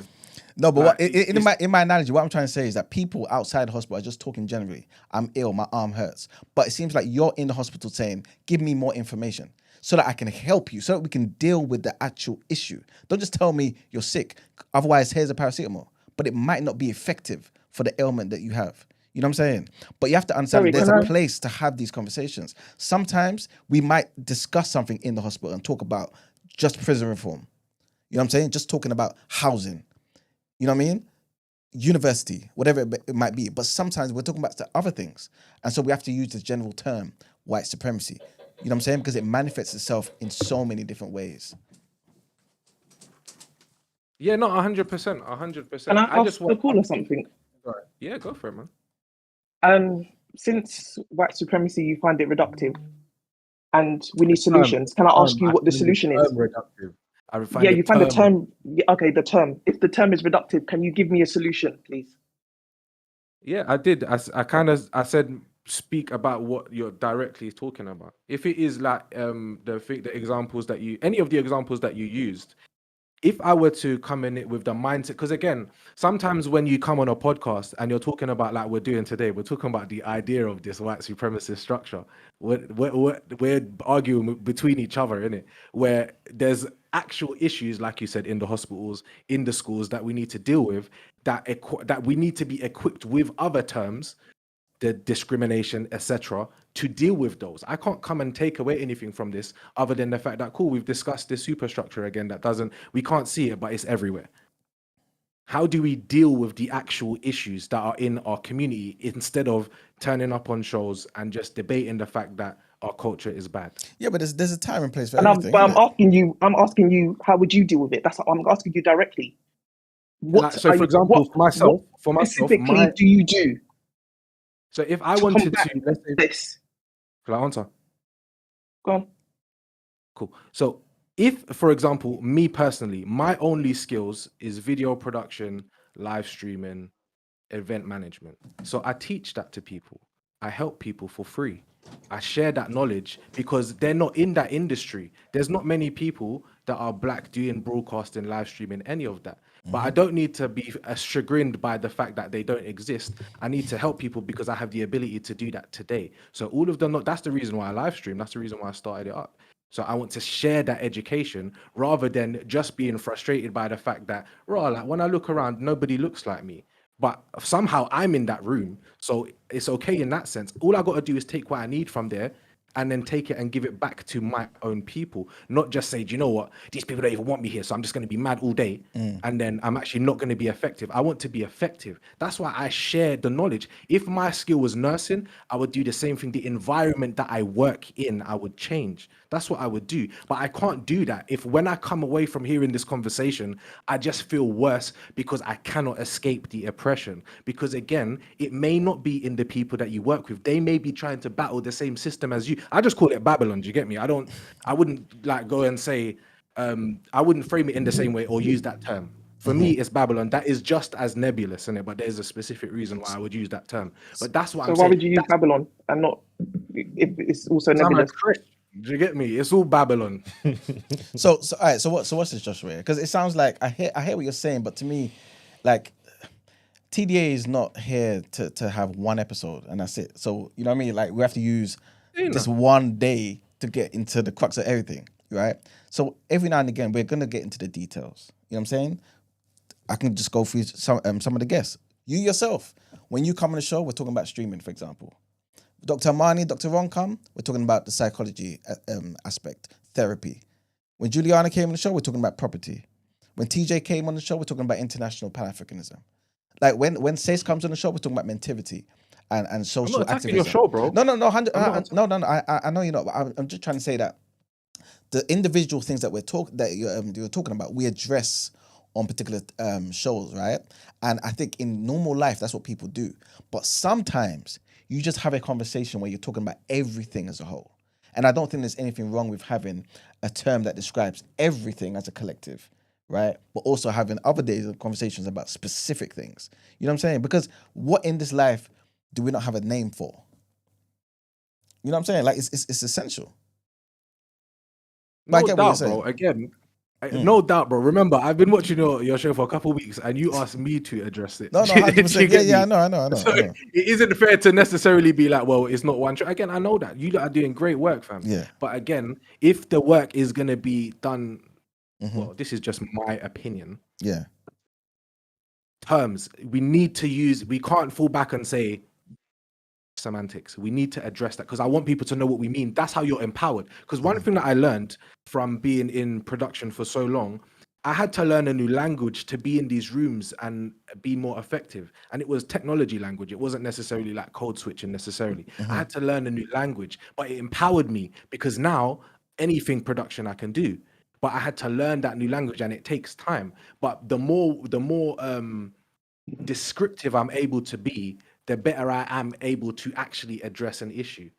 Because that's what actually matters. That's my main crux with this. If you want to use that term, that you're entitled to do that, you know what you mean, innit? But when we're having these there's hundreds of people in the chat, innit? And they may all be unified to hate me and think I'm an idiot, but that it's a huge platform that you have, innit? And it needs to be a bit, in my opinion, sorry, I'm gonna keep going back to that. We need to be a bit more definitive with how we're talking. I don't know if Stacey needs to agree. Can I just sorry, can I just read out something quickly, please? White supremacy is a racist ideology that asserts the belief that white people are superior to people of all other racial backgrounds. The ideology is that historically been used to justify discriminatory practices, social inequalities, acts of violence against non-white communities. White supremacist beliefs can be found in various forms, including hate groups, extremist movements, and even in some institutional structures. The term white supremacy has been tied to a long history of racial segregation, colonization, and systematic discrimination. It is important to acknowledge the harmful impact of white supremacy on marginalized communities and the ongoing need to challenge and dismantle such ideologies to promote equality, justice, and inclusivity in society. Does that wrap it up? Can I just can I quickly say something? Because I think what Bill Gates is saying in the chat is like an important distinction. Like, I don't want it to be confused. Who's Bill that when Gates? he not Bill Gates, like actual Bill Gates, but his name is Bill Gates in the chat. Okay. He was saying like I gathered that he's American and Black American. And I don't want there to be confusion that it's being implied that like it's being said that laziness from Black people is bred out of this. I mentioned earlier in the chat, first of all, dead on Oh, we arrival, got that I don't think that's the FBA. He intent, should right? call up sometime. I said He said he has some we got something, a real he's life sick, so FBA he in the can't building. call in. But I think Shit. I said in the chat earlier about how sometimes victimization isn't as explicit as like is implied in these conversations. Like I don't think people go around and say, at least not often, oh, I don't have access to, I'm never going to be able to achieve wealth because of institutional racism, so I'm not going to try. Like I don't think people are defeated in that explicit type of way, but I think that it would be remiss to not mention the subtle ways that people do feel defeated, or it might come off as laziness as a product of institutional racism. It's so embedded, and I think that goes to the whole just the cynicalness of how white supremacy and institutional racism was done by design, so that it gets you to a point where you ask yourself those questions like, does it exist? Do I have a chance? If I don't have a chance, I'm just going to do what I can to get by. Like, is that victimization? Yes, but in a subtle way, in a justified way, because of the way it's designed. And that oftentimes can be taken in as laziness, where other people are saying, okay, well, we recognize and have recognized that institutional racism exists, so you should be fighting against it. It's impossible to get 100% of Black people into that mindset, but I don't think that it's also fair to coin those who do fall victim to the system that is in fact real, that we've acknowledged is real, like, as lazy. Like, that's a product of design. I just wanted to add that there in case there was offense there, because I don't want to offend anyone. I'm gonna, no offense, but I he's coming into the quickly chat. jump in. No. Cool. Sorry, hold up. Good morning, Subi. Good morning, Ed. Good morning, Izzy Bambino. Who was speaking just now? Which one? You? No, There's a not few of you, us, Ed. yeah. That person, was it Izzy? Hello? Yeah. This voice? Yeah, you can shoot now. Go on. Cool. I just wanted to add my 2 cents in because I think I kind of gave Josh a bit of grace in the chat, but I think his Take it point away. is somewhat based on. I'm about to go at you a little bit, but I think your point is valid, but it's kind of based on a weak foundation. Obviously, the whole white supremacy stance is kind of flawed because obviously it exists. But what I see your point being maybe a bit stronger is that with these type of conversations, we kind of miss only discuss one half of it. So yes, white supremacy is very bad and effective, but I think what we do miss is like the weaknesses within the Black community, which allows white supremacy to be so effective. And I think whenever these discussions come up, that's a part of the discussion that we miss and probably ends up being a reason why a lot of the flaws within our community get swept under Yeah, but carpet. sorry to cut you. The problem with that is just like the chicken and the egg thing. You're assuming and you're insinuating that it's the weakness and the flaws in the Black community that's enabling white supremacy to thrive and survive, when it's the weaknesses and the flaws in the Black community are the byproduct of the white supremacy. Like that's the issue there when people say stuff like that. It's like you don't understand what's going on.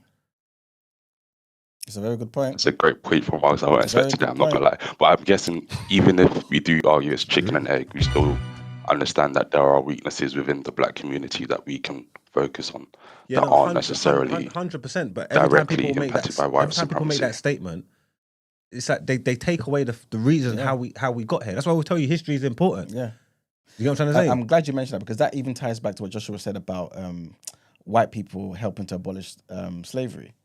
But they enslaved us. Yeah, that was foolishness. You know what I'm saying? No, but to be fair, how is that a foolish argument though? Like, if you're actually gonna like be serious, you can mock Because the they got argument. compensation for it.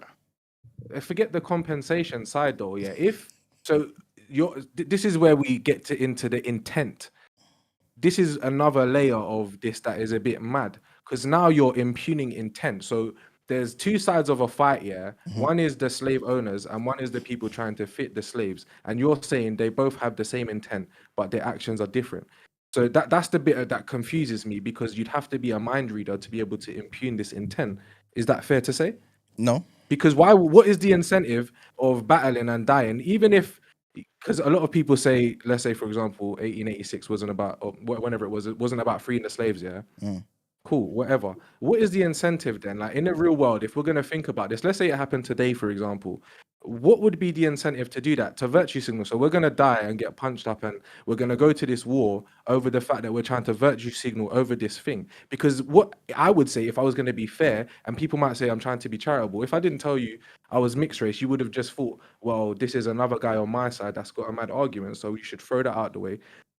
If I was to look at this fairly, I would say if you're having opposite actions, your intent cannot be the same. So to just say, now all these intent is always going to have been the same, it doesn't matter what the action is, the intent has always been the same. I think that's a bit mad. You see, this is the thing. we already know that just because there's correlation doesn't mean that there's causation, right? But when the whites tried to abolish slavery, we know that was in direct response to what black people did to liberate themselves. I can't give credit to people who came after the fact. Don't say you always I'm not wanted. giving all credit to wait, one wait, wait, person. wait. I know. Sorry. I'm just saying, for me, I can't give credit to somebody after the fact when and them telling me, yeah, I was always going to come and help. No, we risked our lives. You know what I'm saying? Louverture risked his lives, or in fact, he died afterwards. Dessalines, you know what I'm saying? All these people in Haiti, right? They successfully overthrew their colonial power of the day. That spiraled. That's when we started to see abolition come to the forefront. You know what I'm saying? It was because of people like Deng Visi and Nat Turner and Prosser and all these people who risked their lives. It was because of all of these people, these slave revolts, right? Also, to address what you said about intent and the two different sides, Abraham Lincoln, who they say tried to free the slaves, he didn't have the intent because he cared about the slaves. All of these things are economic employers. This is the reason why I say economics is number one. To me, anyway. Once you have a proper understanding of economics, it will be your liberation. White people recognized, right, that we can't enslave people like this forever. We can't. There's going to be revolts. There's going to be this. It's not good for business. But is there a way that we can liberate ourselves? And those of us who have a better way of having these people work and developing this system, right? How can we basically put that to the forefront? So you have a split, right? And then you have a war. Because black people fought on both sides, from the North and the South in America, for example. Let's just use America, for example, yeah? But the agenda of those people who won wasn't necessarily because they cared about black people. Nothing to do with that.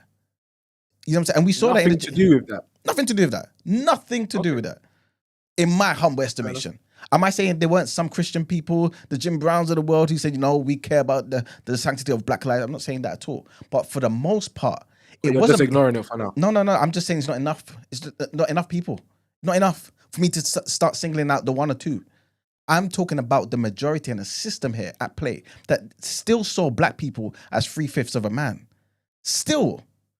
You know what I'm saying? And but then putting certain things in single place. out Elijah Muhammad as one dude and his influence, but then you'll name another dude and then you'll disregard their influence. Because I have to talk about Elijah Muhammad and the organization that changed the lives of black people. Again, no one came, and this is not me taking a shot at Orthodox Islam, but when people tried to come, right, that message didn't come and help black people there.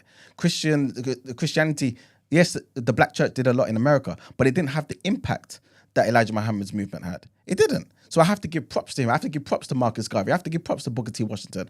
I even give props to the NAACP, to SLIC, to SELC, all of these organizations that did certain things. They did not rely on white people. Some of them, of course, had, we won't get into that, right? But what I'm trying to say is we had to do it for ourselves. And it wasn't because there were people, white people saying, yes, collectively, let's free black people because we care about black lives. That just wasn't the case. It was because they had an agenda and they thought to further this agenda, we can free these people, have more people on our side, and then win. All of this is a ploy. We can just go to World War II. We can go to rebuilding the UK during the war. Who did they ask for assistance? West Indians. Did they care? They were our colonial powers. They didn't care about how we were treated.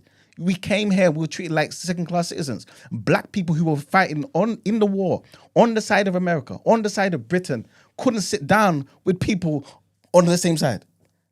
The enemy was treated better than black people on their side.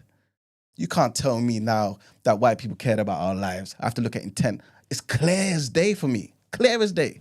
This is why to this day and tomorrow and the foreseeable future, I will say, black people, you have no friends. Open up your eyes.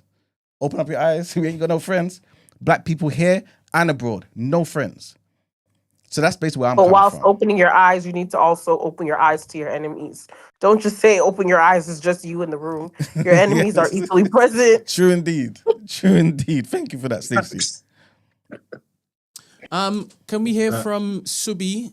And then afterwards, can we hear from, who is that?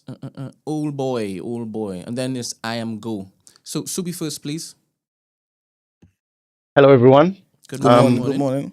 Personally, I'm not interested in all the smoke. I hope I don't make a wrong step. The way I see white supremacy is the idea that one group will think that because of their ethnicity, they are above another group. That's the way I see it. And you can go on my channel, you can see how I talk ad nauseum about all the ways the West has systems in place to do all kinds of terrible things in Africa, from individuals to whole countries. Prime example would be the CFA franc, which takes money directly from the central banks of the African nations on which are members and requires them to deposit it in the French treasury, of which the French treasury will only grant them that money back via a loan. Insane. And it doesn't allow that nation to progress. Now, here's where the semantics for me come into it.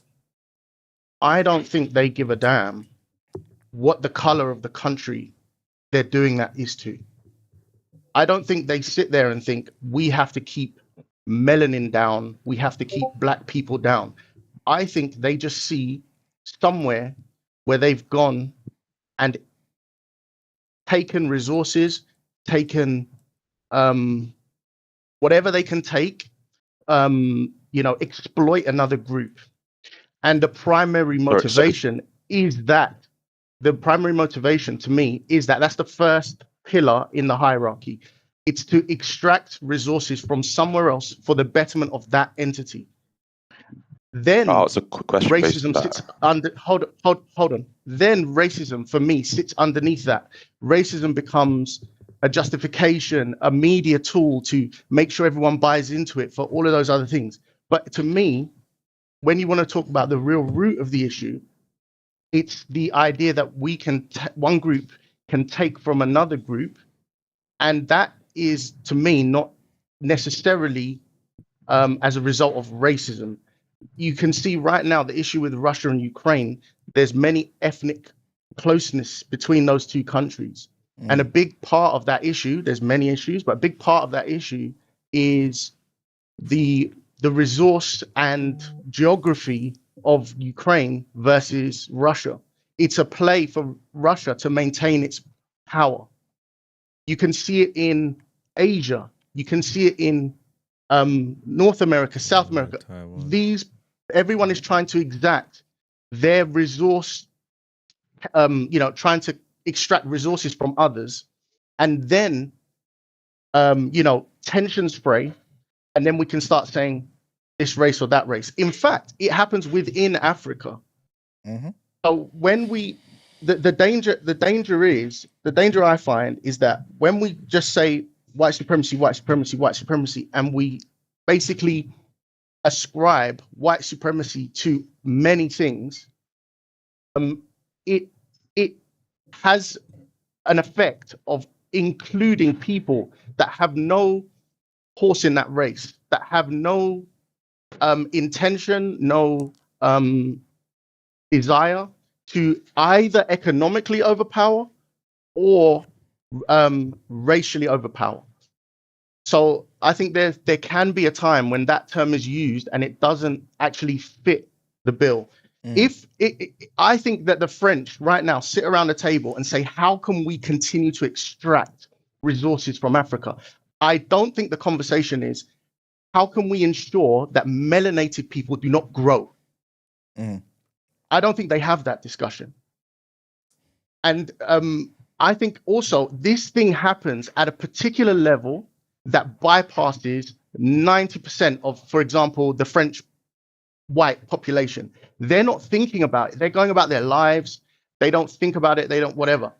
Now, the place, and I point at that CFA system as a specific thing that is designed to do a specific task, and the result is wealth for France. That's how I paint that picture. Now, if you can point to me something, which I think you can point some things that are of a smaller level, like the other lady mentioned, they don't want black people to gain this thing. So you'll find that a black person never gets voted into this business opportunity or never gets.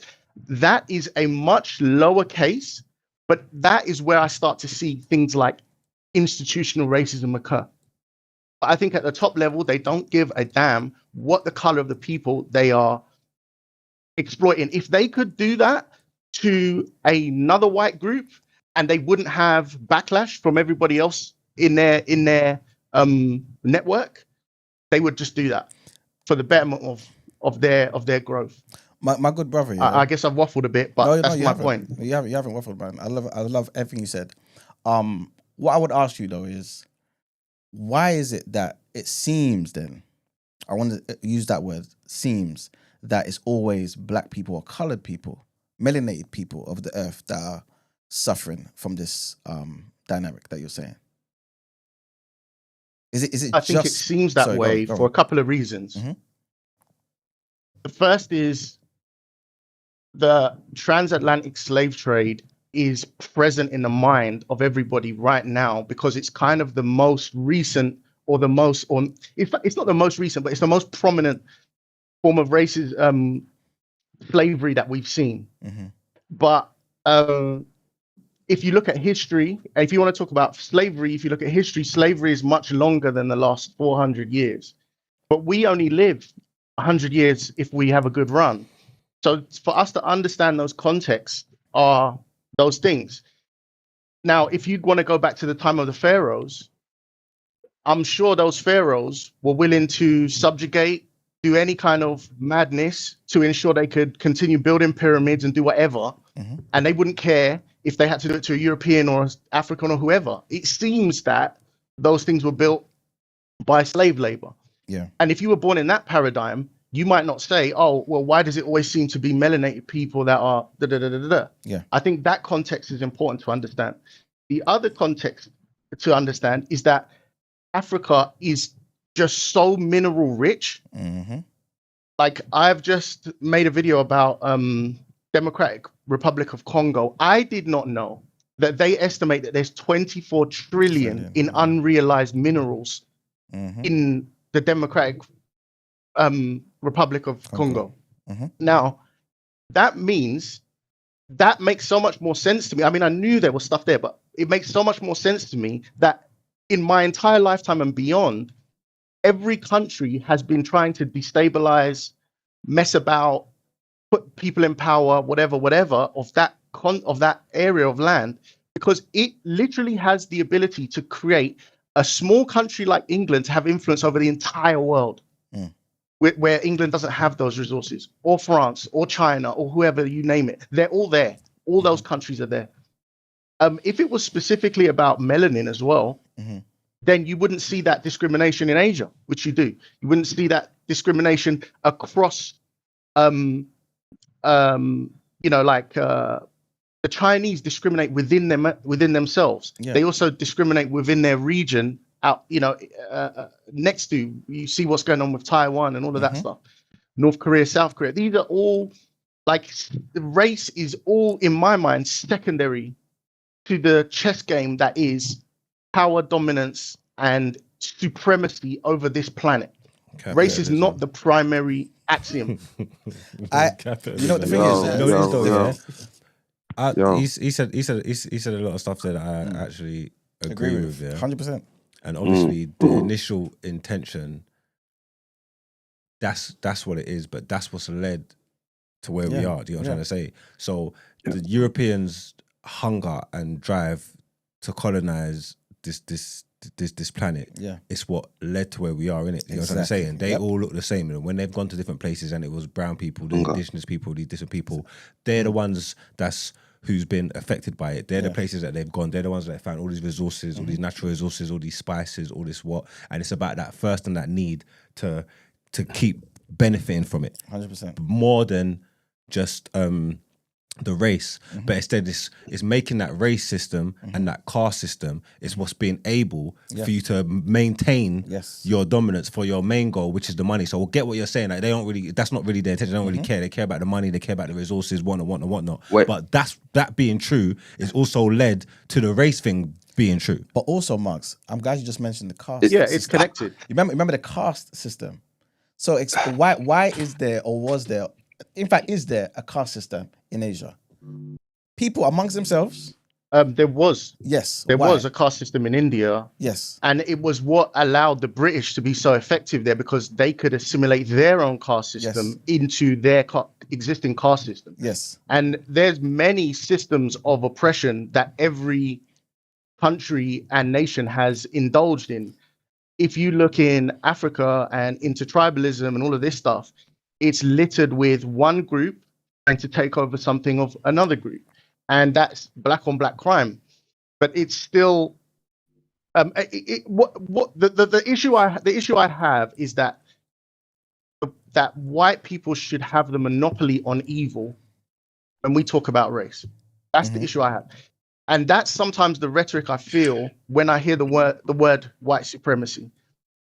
We are in Africa right now. Black people are committing atrocities on black people. It's not fancy to talk about. It's not nice to talk about. But it's very easy to say, simple heuristic, white people come to Africa, steal us, and make slaves. It's just such a simple heuristic. But the true story is way more complicated. And unfortunately, black people have blood on their hands for that story. Yo, can I say something? Yeah, go on. Yeah, I hear what you're saying, bro. But white supremacy is not necessarily just about racism. I think it's the people who are delivering it. It's about their survival. Now, I agree with that. Yep. Okay, so race does come into play because if you got less black people on this earth, more likely you are to survive. If you're going to get them to kill each other, perfect. But let's say this: if we go into Africa, we're going to take all their resources. What do we know Africa as? The motherland. Let's use English language, for instance. Motherfucker. Son of a bitch. Who's the son of a bitch? Black people. Who's the motherfucker? The white person. They go in there, they fuck up the land.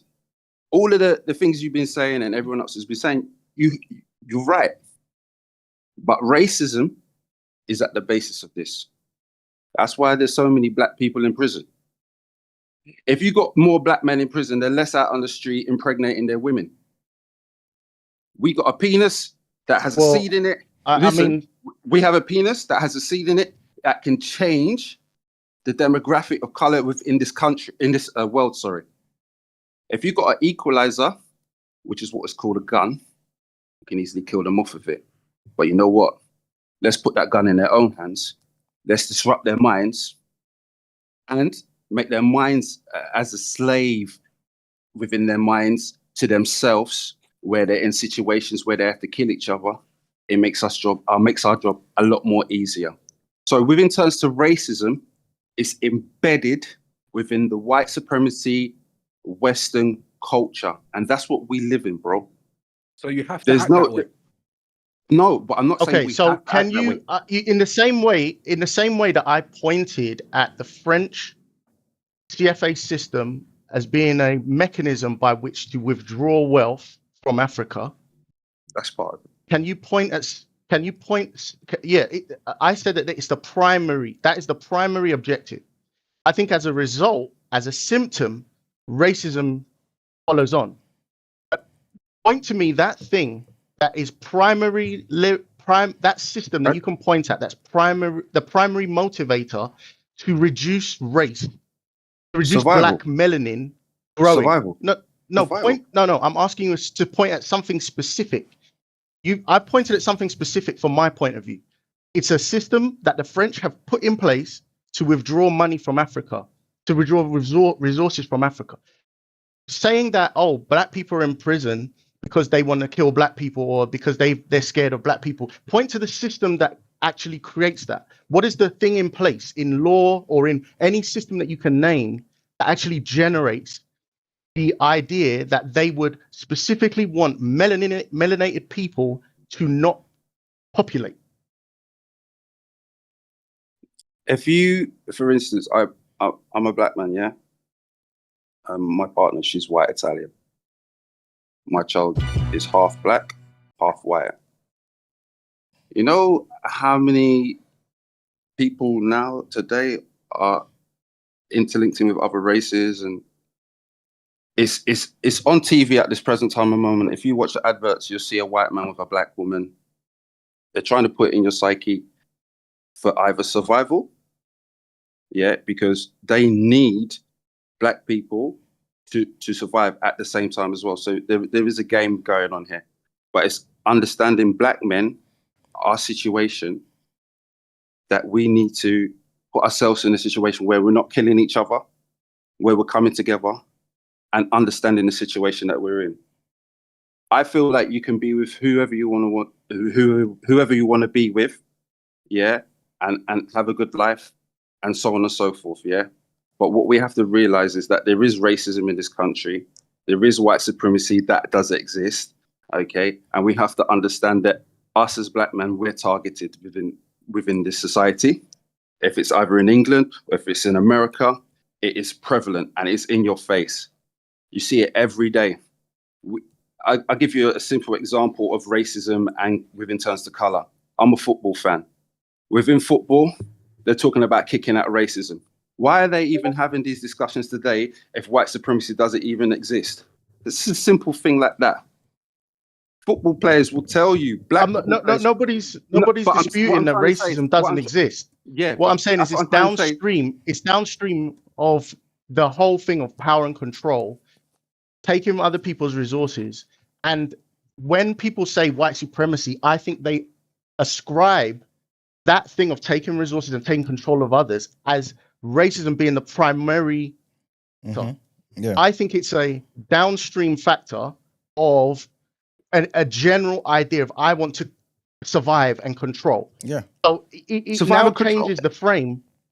Yeah, but it changes the frame of its motivation being like, I'm going to see a black person and I'm going to destroy that thing. That's not the frame. The frame is, where is the opportunity for me to survive? I'm going to exact that. And it doesn't start from a place of like, I hate this group because of their skin. And so, but I feel like when people say white supremacy, they ascribe the things that I think are more economic, just because the result is black people have suffered out of that, as, oh, then that means that this thing, its primary function is to be racist. Okay, within history, that's why I asked you for a specific thing. Who has suffered more out of all the cultures and all the people of color or the people without color? Who has suffered more, and who's still going through it? It depends what time frame you want to look at. We've been on the earth for 250,000 years. If you want to talk about the last 2,000 years, if you want to talk about the last 400 years, sure, I'll agree with you, black people. But that argument is not addressing my point. So this is the times that we're in, and that's what I'm dealing with, because I can't really deal with the past. I can only deal with where I am now and what I'm learning through my life. You asked a question about the past. They said you can't really so at what point? At what point do we forget about history? Hold on. That's crazy. At what point do we forget about history? But no, what I'm at what point do we forget about the past? Shall I forget about yesterday? No. Listen, living in the present. The past that you said over, was it 200,000?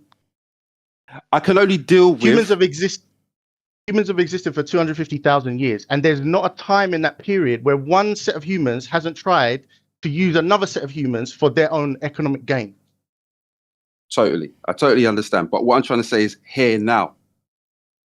What are we dealing with? We're talking about white supremacy. There wasn't white supremacy back then. And this is what it's about. This is what we're talking about, white supremacy. So I understand we have to go back to when white supremacy started and why it started. and it's about the people. It's about the black people. Okay, that is the past, but I'm not talking about 200 and something years ago. I'm talking about the past that is entwined with the future of white supremacy, which we're talking about now. Yeah. That's so unfair. You're Okay, talking so about for the me to past engage suits with your that, agenda I have answer to the question, to get the agree. question that you want. Like, you can't just disregard all of it. You asked the question. He was, and it's true what he said. If you just care about the last 400 years, then it's going to suit what you're saying. Like, if you want to go deeper into it, and yeah, that's unfair what you done there. I think. Yeah, I hear you, but we're talking about white supremacy as well at the same time, yeah? So there has to be a time limit of when white supremacy started to up until now, this present day. So that's what I'm trying to talk about. We can talk about the past before. Actually, what we're talking about is what defines white supremacy. That's actually what we're talking about. And I said, nobody. Well, I don't know. Some people are saying that it exists. Yeah. Okay. Can I ask TJ? Let me ask you a question. My point is that go on. Is your assertion that all of the ills that we see in the world, that we ascribe to racism and things of that nature, especially saying that it's the result of white supremacy, started via survival, economics, basically, and then racism was used to justify it? And or are you also saying that racism today, that there's nothing in place that really attacks or goes out of its ways, no laws, no institutions go out of their ways to make things more difficult, whatever it may be, discriminate against people of color, black people today? Are you saying? Are you saying that's the case also? So okay, there's two things there.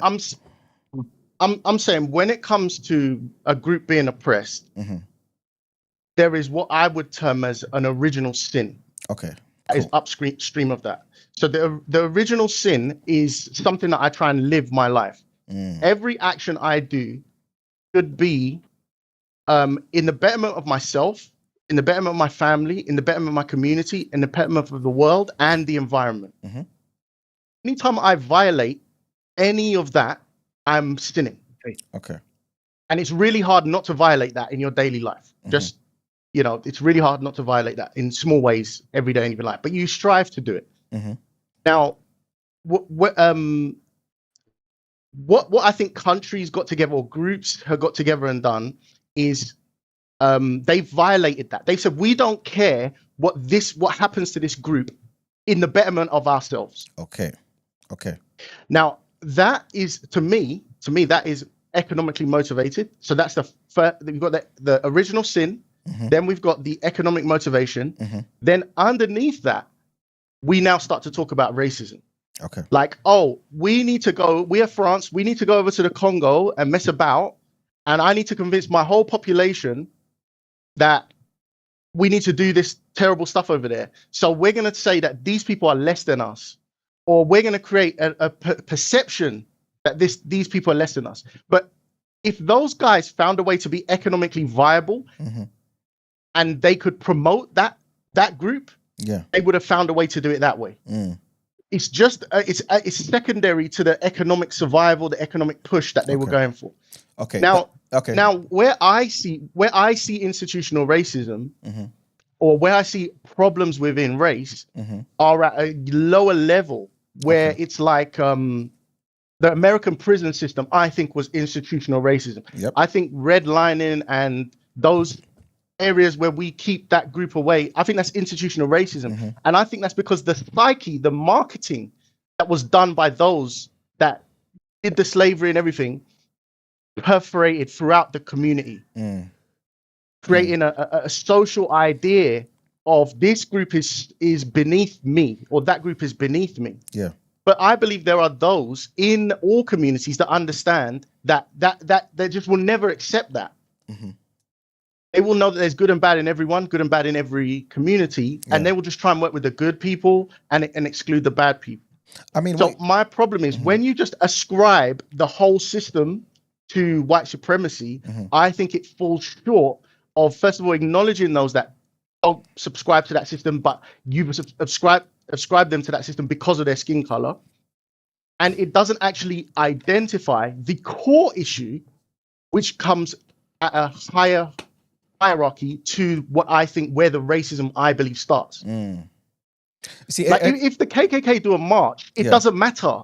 Like nobody cares. They laugh at them. Like, we can. It's such a low level of dominance.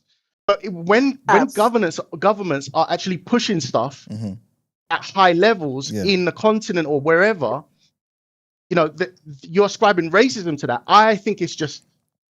Anyway, I think I've made. I hear everything that you're saying, and to be honest with you, I feel like I agree with 98% of what you're saying. I really do, and I think this is reason why the solution that I believe is the most effective for Black people is economic self-reliance. That's why I've always said it starts with the economics, right? But I do find 100%. I have a question about that. Okay, We can never have self-reliance under their system, to be fair. Okay. So now let's say it's economic self-reliance. Yeah. So now, if I got a white person, who has the means and resources and connections, give you your start economically, where does that white person fit? Where do they fit? I mean, that would just be what Jewish people do today. Business, opportunity, understanding the potential. No, I'm talking about specifically you. Like right now. Say that again, sorry? You're saying you're saying that you believe in like you should build yourself economically and be self-reliant. Yes. Right. Okay. So usually that doesn't just mean one person on their own. There's usually partnerships involved with that kind of thing. Like if you have a shop, you have the manager, you have the all the elements of a shop. Okay. So where can white people fit into that? Are they excluded even at your benefit? In some cases, yes. For example, someone comes in with financing. Some people come in with networking. In some cases, yes, most definitely. So for me, I mean, I'm not white you people. may. I think you're not excluded around here. I think we should. I think we should exclude people. Let's go. It's my belief that we should exclude people based off the fruits of their labor, based off their actions, based off their character, those types of things. Yeah. And I think it's low resolution to make those types of decisions based off race. Okay. I might want to do something economically in Africa to help Black people, which is actually what I'm doing. But I wouldn't exclude a whole race with the blanket term. You see what I'm saying? I understand what you're saying, but you have to understand, because I agree with you, 95, 98% is I also want you to recognize that the rationale for it is not necessarily because I just see racism. It's because of what could happen if certain things are not nipped in the bud. So if somebody works with me, again, let's just use the music industry. We know all the talent is Black. All of it, right? Especially when we're talking about hip hop and things of that nature. But in fact, even if you want to go, hip hop? Not just, you said the music industry, all the talent is Black. I would say a large percentage of it, but I mean, like Ed Sheeran is Ed Sheeran. Yeah. This is why I kind of moved it into hip hop and stuff. Yeah, but even if you wanted to go back to these other industries, you can see that some of the most influential of these particular industries, whichever one you want to go into, genres, Black people were there. You know what I'm saying? The king, the pop, agreed. We know, right? Okay, we're on the same page. He's Black and white. This guy. But then it doesn't matter. But the point I'm trying to make is, even if you have a nice person, a nice white person or whatever, and I'm not saying that this doesn't exist, so I hope this is not coming across this way, but you have to understand about people's agenda. And even if it's not their agenda, what can happen because this person has a majority stake. So like you said, we're only going to be here for about 100 years if we do certain things correctly. But now look at the industry. Every genre, the biggest record labels are owned by specific groups, most influenced by specific groups, right? And some of these groups don't make no music. No music at all, right? And what would have happened initially is either they would have bankrolled the entire thing or they would have started as partners with certain people, right? And what would happen is with time, with links, with particular things, them just using business. Again, I'm not saying this is about racism, just economics, them furthering their own agenda, right? Their survival and them thriving, right? They find people find themselves in positions of power. What does that mean? That now means the power can be taken away from the people who wanted to start this particular venture, right? Because they now can sit on particular boards and have people who share the same agenda. Do you get what I'm saying? And what will happen is you now can move and do particular things. And that is the issue. So it's not necessarily that I'm saying let's not work with them because they're bad people, because they're racist. No. It's us just saying for our own survival and to ensure that we can control the narrative so that we are not at the behest of other people who want to now put in degeneracy, who want to now push in more murder in the music, more drugs in the music, right? We can decide for ourselves. You know what I'm saying? That's what I'm trying to, that's basically what I'm speaking to. But I also want to go back to what you were saying earlier. I'll meet you with that. Okay, cool. Right, so we're on the same page there, right? That would be the reason why we need to do for self, right? But I also want to go back to what you said about the whole economics and race. Again, I like most things, TJ, I think I'm agreeing with you, yeah? But what I would say is, to kind of somewhat counteract it, I would say, why is it then that whenever these people do these particular things, right? White supremacy, the different manifestations of white supremacy, the different nations that work under the banner of white supremacy, right? At least from my perspective, why is it that when it comes to redemption, when it comes to making right their wrongs, black people are never discussed? Why is it that when it came to the Jews being the victims of the Holocaust, to this day, the UK, America still help Germany to give them reparations? Why is it in the midst of a war? I can answer that question. One can even say in the midst of a war, when what happened with Japan? They gave reparations to help rebuild Japan. Why is it that in all of these conversations, there's nothing in them that makes them say, let's rebuild Africa? Now, granted, I believe I know your answer. Sorry. Thank you very much. Won't even say sorry. I can give you two answers. Okay, I believe I'm going to know your answers, but go on. The first way of answering that question is saying, you do not get what you deserve in this world. You only get what you have the leverage to negotiate. 100%. And the other answer in it is in a more colloquial way is to say, what are you going to do about it? Yeah. There's no consequence from the black population. Yeah. The consequence we have is us holding our hands and saying white people, white people, white people. But there's the action doesn't exist. Yeah. If you come here to Africa, corruption is rife. We're not excellent. We're not doing what we're supposed to do for each other. If we got our act together and was in unity in terms of our economics, in terms of the way that we move in a professional manner beyond just complaining about what's happened in the past, if we were actually on point, there would be much less vector to be taken advantage of and much less vector and much more leverage when we say, no. We want this in return for what you did. We want that in return for what you did. There's no repercussion from Africa because another leader is willing to be bribed or because of this and that and the third. So they're only going to give you what you have the leverage to negotiate. And until Africa becomes a unified thing, whatever. Or we can call a spade and cut all the grammar. As I've been saying, white people don't never give you nothing unless they know their return.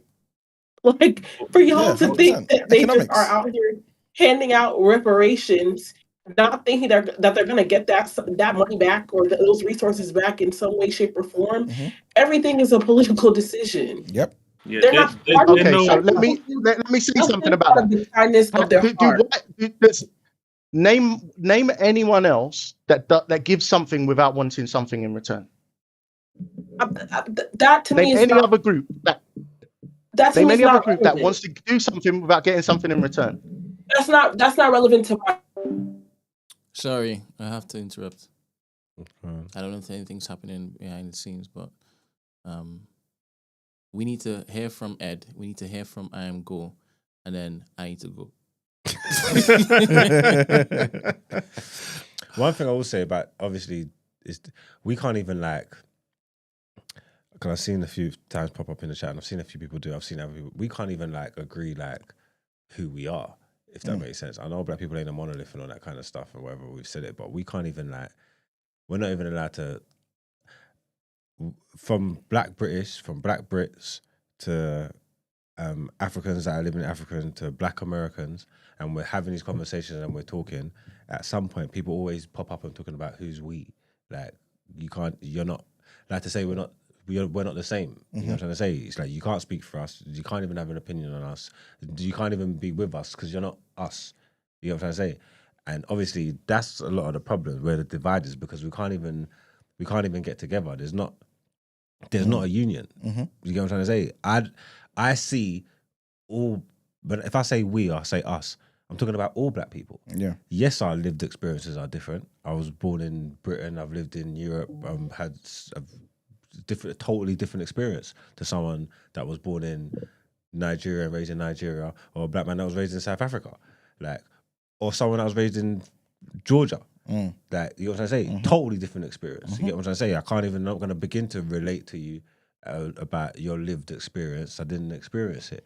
But the thing that connects us is supposed to supersede all of that. In my mind, I feel like I'm allowed to say we, because it's us. Like, you know what I'm trying to say? It's black people. Like, my life's different, cool, granted. But to turn around and tell me we're not the same, this is what the problem is. And then, because the people that are in these positions that's trying to keep their foot on man's neck and keep us down are not differentiating. They see us all the same. So, but we can't even see ourselves as the same. So we can't get no unity. We can't get on code. We can't do nothing. How are we supposed to prosper? Yeah. All right, I'm going to unmute. I would like to hear from Ed, and then I'd like to hear from I Am Go. And then what, we're going? And then Anubis, right? And then what we will do, we will go around the panel to have final words, and then I'm going to close this Discord. And then we'll wrap up the show. So I'm going to unmute it now. Fixes my car. Like, come They've on. been talking. Sorry, fellas. Everybody, I hope it is that you don't think that you've been connecting to the TDA. I've muted you guys, right? There hasn't been any stream of audio coming out from y'all since 5 minutes ago, right? I've literally locked it off, right? Now, can I just have Ed say what he wants to say, followed by I Am Go, right? Very brief. Then followed by Anubis, very brief. And then back to the beginning with Joshua, last words, Stacy, last words, Subi, last words, and Christy, last words, and Izzy, last words. So let's start with Ed. Brent, I've actually got to shoot off. So I just want to say congratulations on everything you're doing with the whole much love and everything. Much love. I've actually got to shoot. All right. So thank you very much. Sorry to have to leave it there, but peace and love. Later. Thank you, man. Ed? Yeah, big up TJ. Yeah, so I forgot what I was saying now. Yeah, so the point was the whole thing about white supremacy, that we know that everyone here understands that we're speaking about the system, the institutionalized, embedded, the ideology being embedded in the institutions, not just like extremist movements, all that. We understand that, yeah.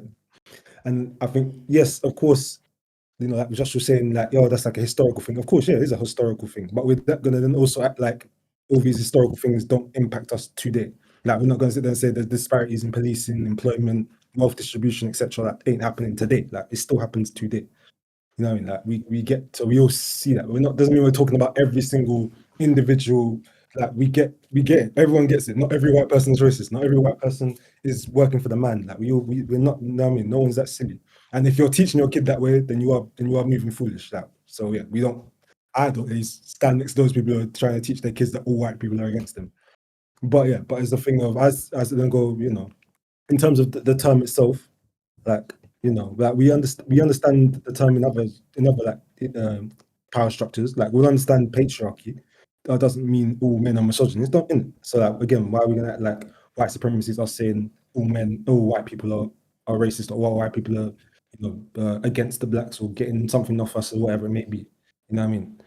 You know, so and also sort of piggybacking off a point Imam was making was like the whole thing of each of these disparities aren't like coincidental. Like, we can't like, so as much as you want to be like, oh, let's address the home ownership, or let's address income, or let's address criminal justice, it's like, but they all come under the same umbrella. So again, if it comes under the same umbrella, then why can't I address it as white supremacy when it all comes under those same umbrellas? Like, these disparities persist over generations and countries, and it's obviously, therefore, it's a systemic thing that's going on. So it can't just be, I can't just be talking about it solely as just the individual failing of this, that, and the other. Yeah, I know that there's a greater umbrella that it comes under. You know what I mean? And I get it. I get that, you know, to a level it might feel like you're unfairly implicating other people, yeah, by acknowledging it. So I do understand that, but it isn't about getting personal blame. Like, it is just purely about recognizing the system. You know what I mean? And therefore, like, you trying to dismiss it and trying to be like, oh, like, it's overused, it's too broad, whatever. Like, you're and at times be like unintentionally shutting down discussions that are important, like the ones that we're having now. Like, you know what I mean? Like, these people might not feel able to then try and have conversations with you. They will just feel like attacked by you and just feel like, oh, you know, it's like, instead of dismissing outright, we should be having these sort of dialogues that we're having. You know what I'm saying? And then, you know. Thank you very much, Ed. That was absolutely amazing. I am Go. Hey, good morning, everyone. Big up everyone doing their thing. And I will say I will invest in this business you guys are setting up. Come on. It's very necessary, because the only way we're gonna get out of these issues is unity. That's the only reason it's stopping black people from having what they want and being who they are in the world, is lack of unity. That's all it is. All right. I wanted to ask Josh, the original guy who was having an issue with the terms. All I'm going to ask is 3 questions. 1, has he experienced direct racism? Not nuance, not were they being, or just direct racism. You've done nothing and you were racially abused or whatever it is. 2, does he accept racism exists? If the answers are yes to 1 and 2, just call it white racism. Does it really matter? Is there really an issue if you call it white supremacy? Because we're all talking about the same thing. Systematic, disproportionately affected discrimination, call it whatever you like, black people being directly, indirectly affected by other racial groups. It's as simple as that. I don't know why Josh was trying to make it into something else, or he doesn't understand. Can we define this and that? We all know what racism is, so just call it racism, not this white supremacy banner. But equally, I understand racism applies to other communities as well. It's not just to black people, because Arabs did it to us, which I would argue is even worse than what white people did to us. But that's another story. You get what I'm saying? So, and then there's a few other bits we're talking, like in terms of global effects of racism. It's there. No one can't tell me any different. The IMF, the World Bank, various European countries, they literally practice discriminatory policies that negatively affect all black nations in the world.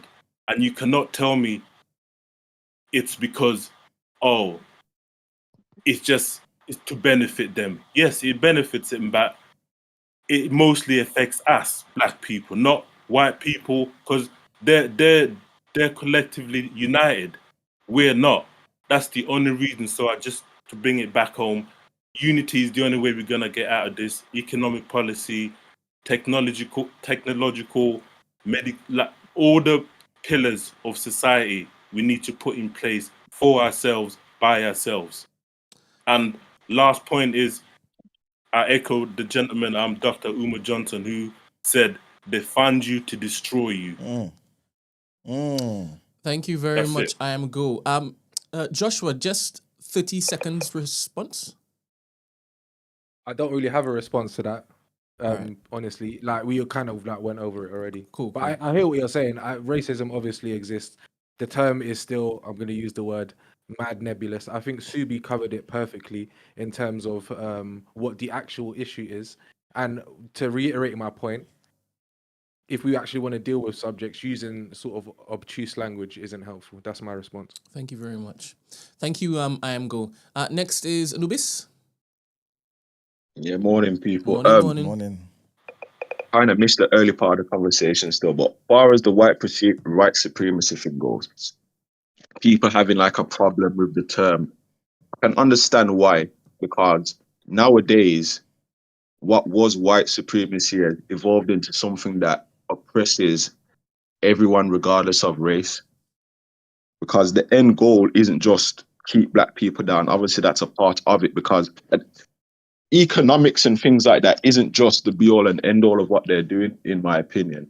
It's about control, because Like how they came into Africa, they extorted the minerals, took all of these different things. Eventually, they would have had access to the minerals. They didn't have to come in and kill and steal and pillage to get it. They would have had access to it because we were trading. It's just about being in control and being the one in charge and in power. You know what I'm trying to say? So their biggest aim is to make sure that black, white, Asian, whatever people don't unite and come together. Because at the end of the day, when we think about it, 99% of people all want the same things: live good, look after their family, etc. That's all most of us want.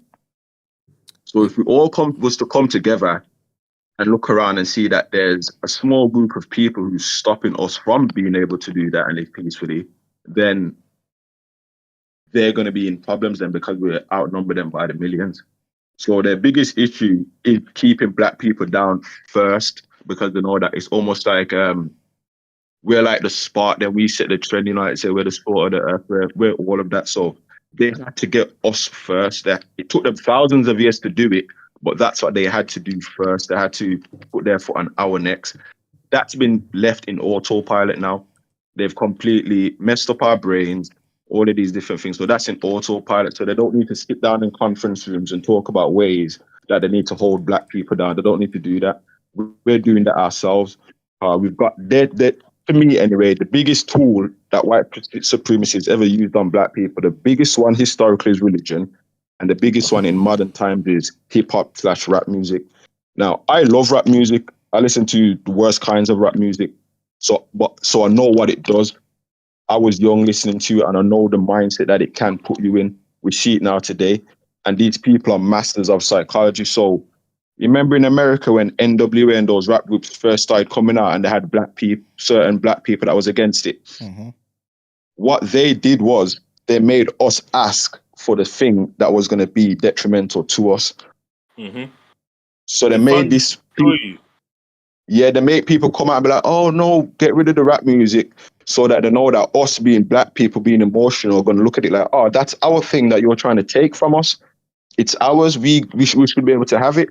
So it's almost like they do it all the time. They coerce us and manipulate us into accepting and seeking our own demise. You get me? So really and truly, instead of more so looking at white supremacy, I'm not saying that it don't exist like what Miles was saying. Obviously, they started it, but we're at a stage now where we know white supremacy is a problem. First, you have to acknowledge all the tools that white supremacy has and is using against us, and then we can think of what to do. Because as a collective, it's not going to happen. It can only happen as individuals doing the work, and the individuals with the right mindset eventually and slowly will come together and gravitate towards each other. If you sit down and just bang on about white supremacy all the time, then we're going to have a problem. Because at the end of the day, rap music controls black culture, whether we like it or not. That's what dictates black culture. Rap music, celebrities, all of the idol worship. Yet we're supposedly some of the most religious people. You know what I'm trying to say? So we need to denounce certain things first before we can start arguing and jumping up and getting onto white supremacy, which is really a thing. First, we need to do the things that control and sort out the things within our power, as in these black rappers that we've got on our TV that we're glorifying, talking about shooting, killing, this, that, and the other. Like I said, I listen to that type of music, but I also know the effects that it has. I also know when and where to listen to it. That music can't play in my house. That's me in my car driving on my own for my specific reasons. You know what I'm trying to say? So all of these different things I think we as a group need to do. Yeah, white supremacy exists. And the next thing is, when it comes to being self-reliant and self-sufficient, Trying to get rid of rap music. that's too gone. We can't be self-reliant and self-sufficient under this system. No group can. That takes crazy. No group can be self-reliant under the system. The last independent black if a country can't be self-reliant, then there's no way a group of people can just find themselves somewhere being self-reliant. We can say, oh, the Nation of Islam is self-reliant, but at the end of the day, it's not. If the white supremacy wants to put an end to the Nation of Islam, they can do that by tomorrow. There's a reason why they don't want to, because the Nation of Islam is no threat to them. And as far as I'm concerned, Farrakhan's an agent anyway. So that's not a threat to them, so they don't have no problem with the Nation of Islam running and doing its thing. What I'm saying, us as a people, we need to do the work first. Yes, that exists, but we can't tackle that until we've done our work first to put us in a strong position to tackle it. And I think with it amongst ourselves, we haven't done enough for whatever reason. Like, I always say this as well, like, the previous generation, the older generation of Black people, Americans, Africans, Caribbeans, they never had the knowledge or access to the knowledge that we have now. What they did have was the work ethic. It's like now we've got the knowledge and the access to the knowledge, but we haven't got the work ethic because there's so much distractions, things pulling us away from each other. You know what I'm trying to say? And they've done, like I said, they've done the work on us. Their big thing that they're doing now is making sure that Black people, white people, Asians aren't coming together. Because like, after the civil rights in America, 10 seconds. in the 70s, when you had the biggest influx of interracial relationships, they had to put a stop to that. What do you get in the 80s? Crack, rap music, etc. So yeah. Also, rap music was to stop interracial dating. Say that again. Nothing. I learn something new on this show every No, day. the gangster rap is not to stop interracial dating. The gangster rap comes to paint a certain picture and image of the Black man, which is going to make white women or certain people stay away from us and view us in a certain light.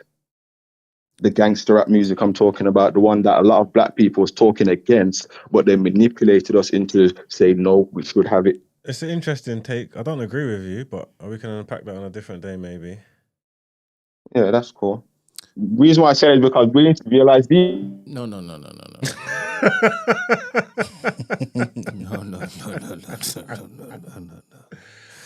I like this show still. We need to have more conversations.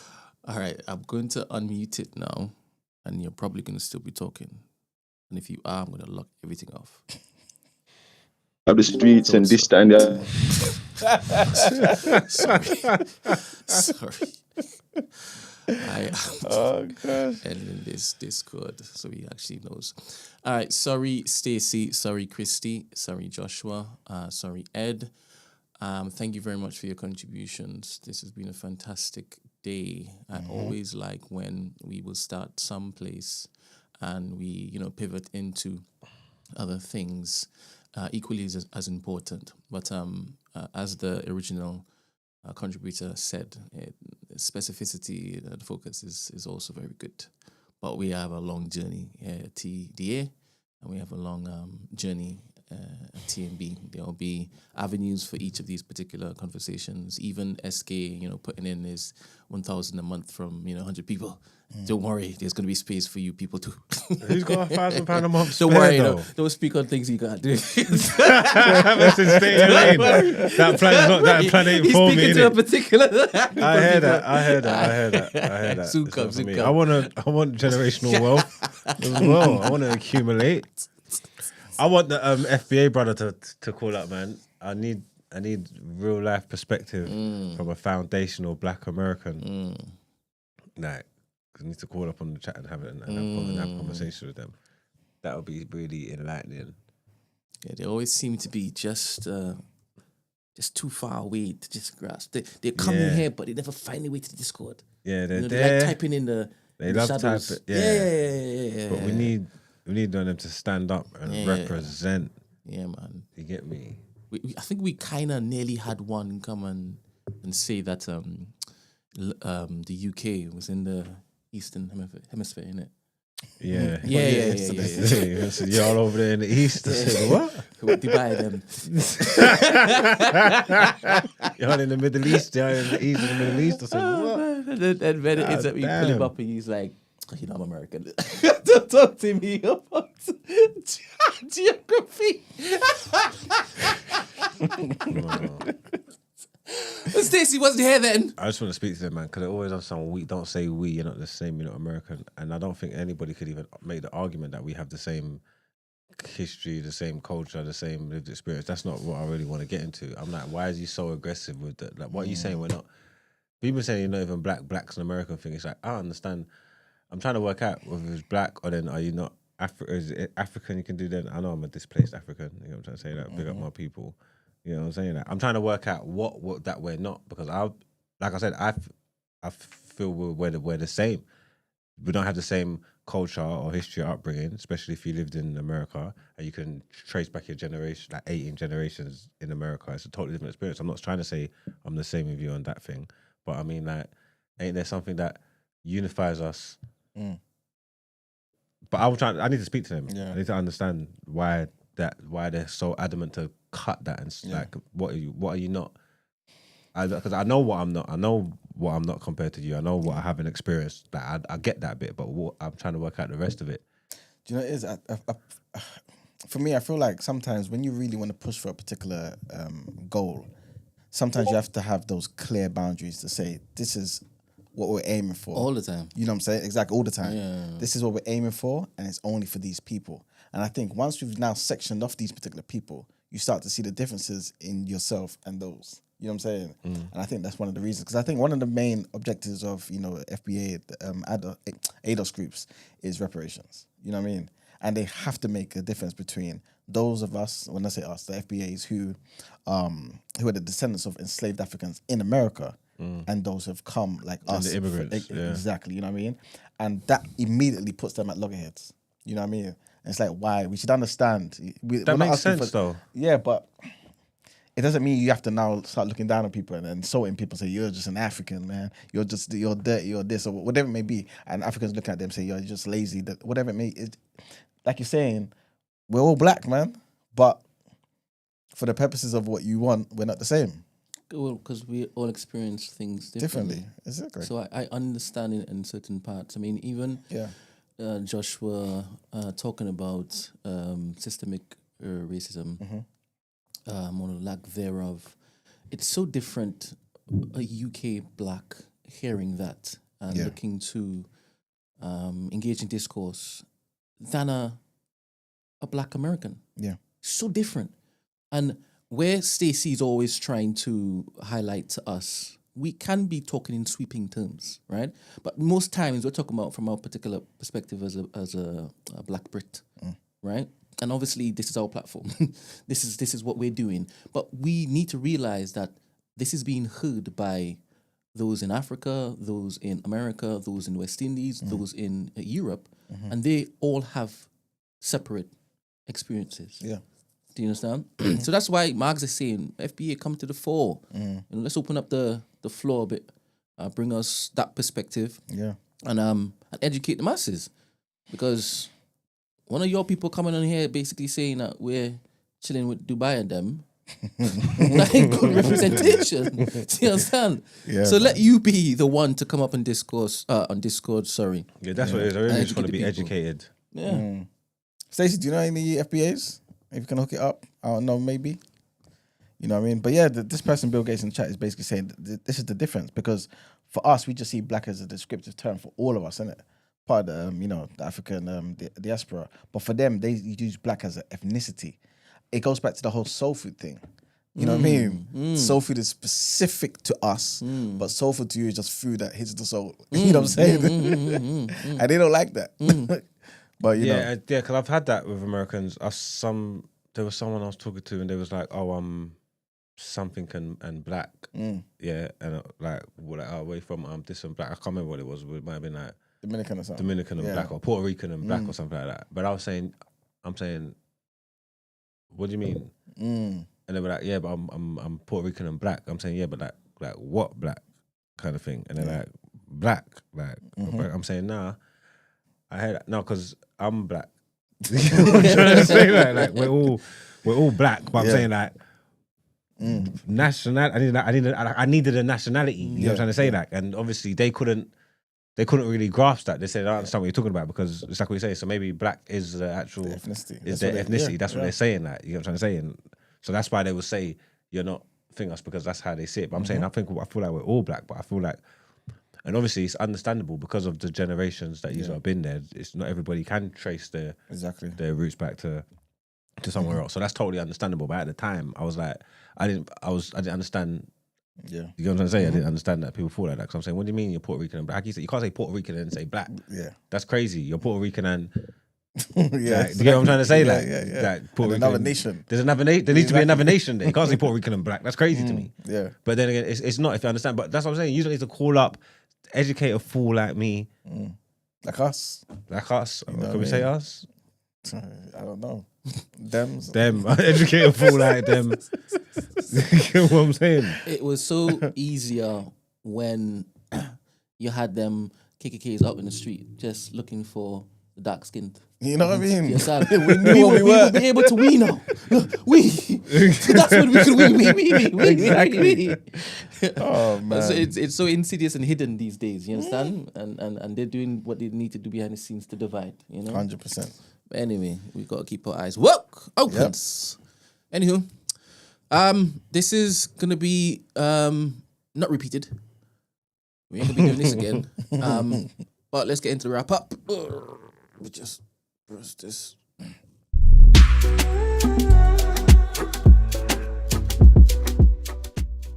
Message. Brent, can you read the message in the Discord? Hold up. All right, so Stacy's message says Bill Gates is making valid points about how in the space y'all don't always realize how dismissive you can be, sometimes unintentionally. When Black Americans talk about preserving the culture they created separately as a diaspora shaped by slavery, that kind of reaction actually proves the point of why they continue to push for recognition and respect as their own group. That doesn't mean separation, but it does mean acknowledging that the similarities between Black people globally are often oversimplified in a way that downplays the uniqueness of our experience. I just want to challenge all of us to do better. Rather than shutting it down, let's actually listen, ask questions, and try to understand where folks are coming from. But this is what Mags is saying. If you present yourself in a Discord, it's easier to do that. Because we now can hear and see who we're talking to and who is receiving information and processing it a particular way. Yeah. 100%. So I agree, Stacey, but hey, the charge is also on the FBAs. Come true. Yeah, man. We are opening our doors to you guys. Yeah. You know what I mean? Talk to us, man. We want reparations for you too. 100%. 100%. It's true, 100%. man. It's true. All right, wrap up, please. Yes. All right. So today, you pressed the thing already, innit? Yeah. To be fair, today we done the least headlines ever in history. But you know what? Big up you guys, man. But briefly, we spoke about Rachel Reeves and her spring statement. And basically, the benefit cuts that are going to plunge 250,000 people into poverty. This is basically an analysis that is actually put forward by the government's own impact assessments. This is them. This is not an independent review. This is the government saying this is likely to happen. Also, we spoke about universities who have been told that they could face multi-million-pound fines for breaches of freedom of speech rules. And we also spoke about, again, Rachel Reeves talking about new spending will go on drones and lasers to basically revolutionize the UK's defences. And the entire bulk of the show was around the question of white supremacy. Is this a real power structure or just another black excuse? It was inspired by our good brother Joshua. Big up Joshua every time. And conversation that we had yesterday. But of course, he was not denying white supremacy's existence or racism as a system, I guess, but more so just wanting to look at the most effective solutions so that we can actually hit it where it hurts most, innit? But yeah, it was an amazing conversation, man. Big up all of you guys that called up.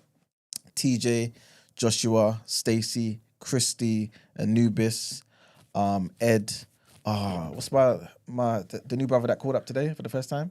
I am Go. Big up I am Go. Old boy. Old boy didn't call up today though. Old boy did speak. He said that he was married to an Italian woman. Okay, big up old boy. Come on. Big up Izzy as well. Izzy called up as well. Yeah, I think that was everybody, man. And yeah, big up all you guys in the chat as well, man. Much love, and we'll be back tomorrow, as you guys know. Ginger like the spoke video as though, well. man. Ginger didn't speak. Well, she spoke in the chat. No, she jumped. Is it? That wasn't yesterday. That was today, surely. Never mind. I never want to get involved in women's business, but Jess Hilarious' fit on Shannon Sharp is atrocious. Well, you'll edit now. Don't let the FBA's come for you, man. She's one of them. But yeah, man. Yeah, share the video, man. Share the video. Because I know a lot of time people just like the video. To be fair, only half of you do. But share the video. Let other people know about this these conversations that we're having, man. Big up you guys. All right. See you all tomorrow. Peace. Peace.